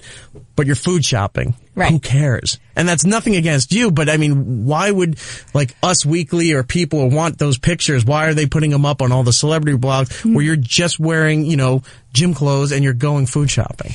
Trust me, I like my mom at one point, because I always get photographed coming out of the gym, which is very sweet of them to photograph me like sweaty and They disgusting. do that to every female, yeah. But I was like, listen, Mom, you'd rather see me food shopping and coming out of a gym than a club. Yeah. But I don't know. I feel like it's just with social media and with instant gratification these days, I think there's always an outlet or somewhere to put something up, and it's just, I don't know, it's what they do. And some of it, I guess, could be what you're wearing, but generally I'm in gym clothes, so it's not that exciting. How does that change your daily routine then? Like, do you have to mentally prep on how to conduct yourself when you're just going out and about on your, like you're going to Best Buy to buy a DVD? You got to keep in mind, somebody's going to see me in the parking lot. Somebody might take a photo of me while I'm shopping and like, oh, look, she likes, some horrific movie or whatever like that. Like, how do you mentally prepare to leave the house then? It definitely makes you more honest, because I can't lie about anything about going anywhere or being anywhere. But, I think because I basically started in the world of Twilight and it was so intense, and that this is 1% of what that was. For me, it's a different experience maybe than what most people have. So for me, it's just a part of life, and it's something you have to accept. And it's sad that that's the way that the industry is these days, but it is. And I feel that it takes so much more time and energy and effort for me to get agitated by it that I just kind of choose to ignore it. I saw the shrug. Like I said, you're carrying the groceries. You're like, oh, they're there. Yeah. Walking to the car. I'm polite to them. They're polite to me. With some people, you see them screaming obscenities and saying really negative things. And luckily, I think I've created a mutual respect. For what reason? To get a rise out of people. And if people, I think, are nasty to them, then they tend to not really respect your boundaries. And so for me, I just kind of say, all right, bye guys, and go on with my day. So if you scream back at them, they get that still where you look like the most worst pose of you while you're screaming, and then they put it up on the rack like, what a bitch. And then they'll follow you around for the rest of the day. But I find if I'm just like, okay, hey, then they leave you alone for the rest of the day, or at least they do me. So, the life that you live. Part live. of life. Well, you're handling it very well. Thank you. And then maybe, you know what? Cut them off at the pass next time. Tweet out your grocery list and like, this is what I bought. Hashtag paparazzi, job done for you. Foiled. Go right into your car. I'll just take a picture of myself. And there you go. Because if you do stuff like that, the most useless and unimportant photos with that hashtag, they're already going to post those on the blog and you cut them out of the whole loop. It's true. There you go. Then I don't want to piss I don't know them what off. I'm talking about. Just making stuff up. Ashley Green, thank you so much for your time. I didn't even get a chance to talk to you about Wish I Was Here, because you worked with Zach Braff in that movie, and now you're doing In Dubious Battle with him again to work with him. And every time we got to talk to him, he's always been really cool. Yeah, he's awesome. I mean, he's another, I think, really just brilliant mind in this industry. The fact that when I was on set, I just couldn't believe how calm and collected he was, considering he wrote, was directing, and was starring in this film. How kind of easy and well oiled his machine was. So yeah, it was super fun working with him on that. And then we didn't even really know the In Dubious Battle happened kind of last minute, and so we just ended up on set, and we're like, oh hey, Yeah. It's like, it was. Oh, there I were had so no many idea. great people in that film. I mean, the cast for that, and that movie comes out later this year, right? Yeah, Or is it it should. all right. I mean, the cast for that alone is James Franco, Vincent D'Onofrio, Bryan Cranston, Robert Duvall, Ed Harris, Zach Braff, Selena Gomez. Oh yeah. You're in great company. Oh, Robert Duvall, I was just beside myself. You take a photo? My father was like, I have never I knew asked it. you I for knew anything. it. I knew it never because asked you. my dad does the same thing. Yeah. He doesn't care about any of the people that we get a chance to talk to, whatever. But it's one of those old, respected guys, baseball player, actor like Robert Duvall. Take a photo. He's a legend. Yeah. Which I probably would have anyways, which I don't ever do. But I mean, he's such a legend. And my dad actually, like, they framed it. It's framed in my house, that picture of me and Robert Duvall. You made your dad proud. I know. Out of everything I've ever done, that made him the most proud. It's like all the Twilight posters and everything else you have. Every time he has people in the house, that's my daughter with Robert Duvall. Oh, yeah. She made it. Which I'm okay with, because I'm like, that is me with Robert Duvall. All right, Ashley, thank you so much. I know you got to go. The show Rogue Season 3B, the second half of Season 3, Wednesday nights, 9 p.m. on DirecTV, and then, of course, the day after on iTunes. So if you don't have DirecTV, you can get it there as well. Thank you so much. Next time you're in New York, come by. We'd love to say hi to you I again. will. Thank you so much. Wow, Matt's moving. He's grooving. It's a good beat. Nick Jonas. Ooh. Nah, I don't like Is it that who anymore. this is? That's mean. And unintentional. Matt's trying to shower in his seat. Scraping his arms. Can't Never get be clean. Welcome back to It's Erik Nagel. Eric, Matt, and Bob. Niggles here. Thank you to Ashley Green for coming on the program. Yes. Check out Rogue on DirecTV. Where's the thing? Wednesday nights, 9 p.m. Season 3 has just started, so you can look for that. Earlier on the show, Rose MacGyver. Of course, Season 2 is over, but the big 2-hour finale is available on CW On Demand, plus iTunes, Amazon, maybe Hulu. I don't know if they have the deal with them. And, of course, we started off the show with everybody from the 12 Monkeys. Yes. Oh, yeah. Todd, Emily, and showrunner Terry. Yes. Fantastic. If you missed it, the show will be on demand. Look for us there. Huzzah. Pass the word around. Tell 2 friends so they can tell 2 friends, and they'll tell 2 friends. See how it works? There's a lot of telling It's a going big on. pyramid scheme. Oh, well. Purple monkey dishwasher. I don't need your Amway, damn And, of it. course, the encore Saturday, 7 p.m. So if you're listening to this on Saturday at 7 p.m., we just caught up to the future. Mind blown. What? 12 monkeys coming full circle. Right. So we have to get out of here in just a couple of minutes. I do want to plug Geek Flea Market 11? Geek Flea 11, yes. All right. Tomorrow in Kearney, New Jersey. It's on our Facebook page and it's on the Twitters. Check it out. Come by if you're local. It is free to get in. I'll be there. I'll be E-Rock there. will be there. We're selling our wares. Yeah, lots of people going to be there. Yeah, Big Kev will be there, so we'll be doing some stuff too. And Giddles, it'll you be- coming out to it? I It'll can't be make fun. it tomorrow. Gotta work? Unfortunately. No, I have to finish my move because it rained last weekend and all my friends bailed, so it was just me dragging shit up the stairs. Oh, that's not good. No, but it made me realize I can never be a serial killer because moving a body sucks. Like moving a couch is just horrible. Like I don't have the energy to be a serial killer. That's what's keeping him. That's what's keeping me. the line that's drawn. it. Just like having a long. It's such a Disposal. schlep. Such a schlep. Can't do with it. Disposal is what's thwarting you. Well, it's good to know. Yeah, It's good to know. just It's let you know. comforting. Yeah. So is the couch. Well, oh, Jesus. Well, we are officially out of time. We are. On tonight's show. We could do a quick rundown of what we didn't get to. No. Again, Animaniacs on Netflix. Save it for 2 weeks from now. And then also Pinky and the Brain doing Pulp Fiction. Yes. Did you see that? I did. What? Yeah, I'll share it to you. Yeah. I'll share it with you after the show. Very good stuff. And AMC's with the texting in the movie theaters. We'll get to all of those things eventually. In 2 weeks, because There we're not you here go. next In week. 2 weeks. But next week's show 2 will feature weeks. new interviews with the cast of Orphan Black. That's awesome. So that'll start off the show for next week. I will be live in Austin, Texas with Opie and Jimmy doing the shows Friday and Saturday in the afternoon. Nice. Ooh. At the Moon Tower Comedy Festival, I think is the name of it.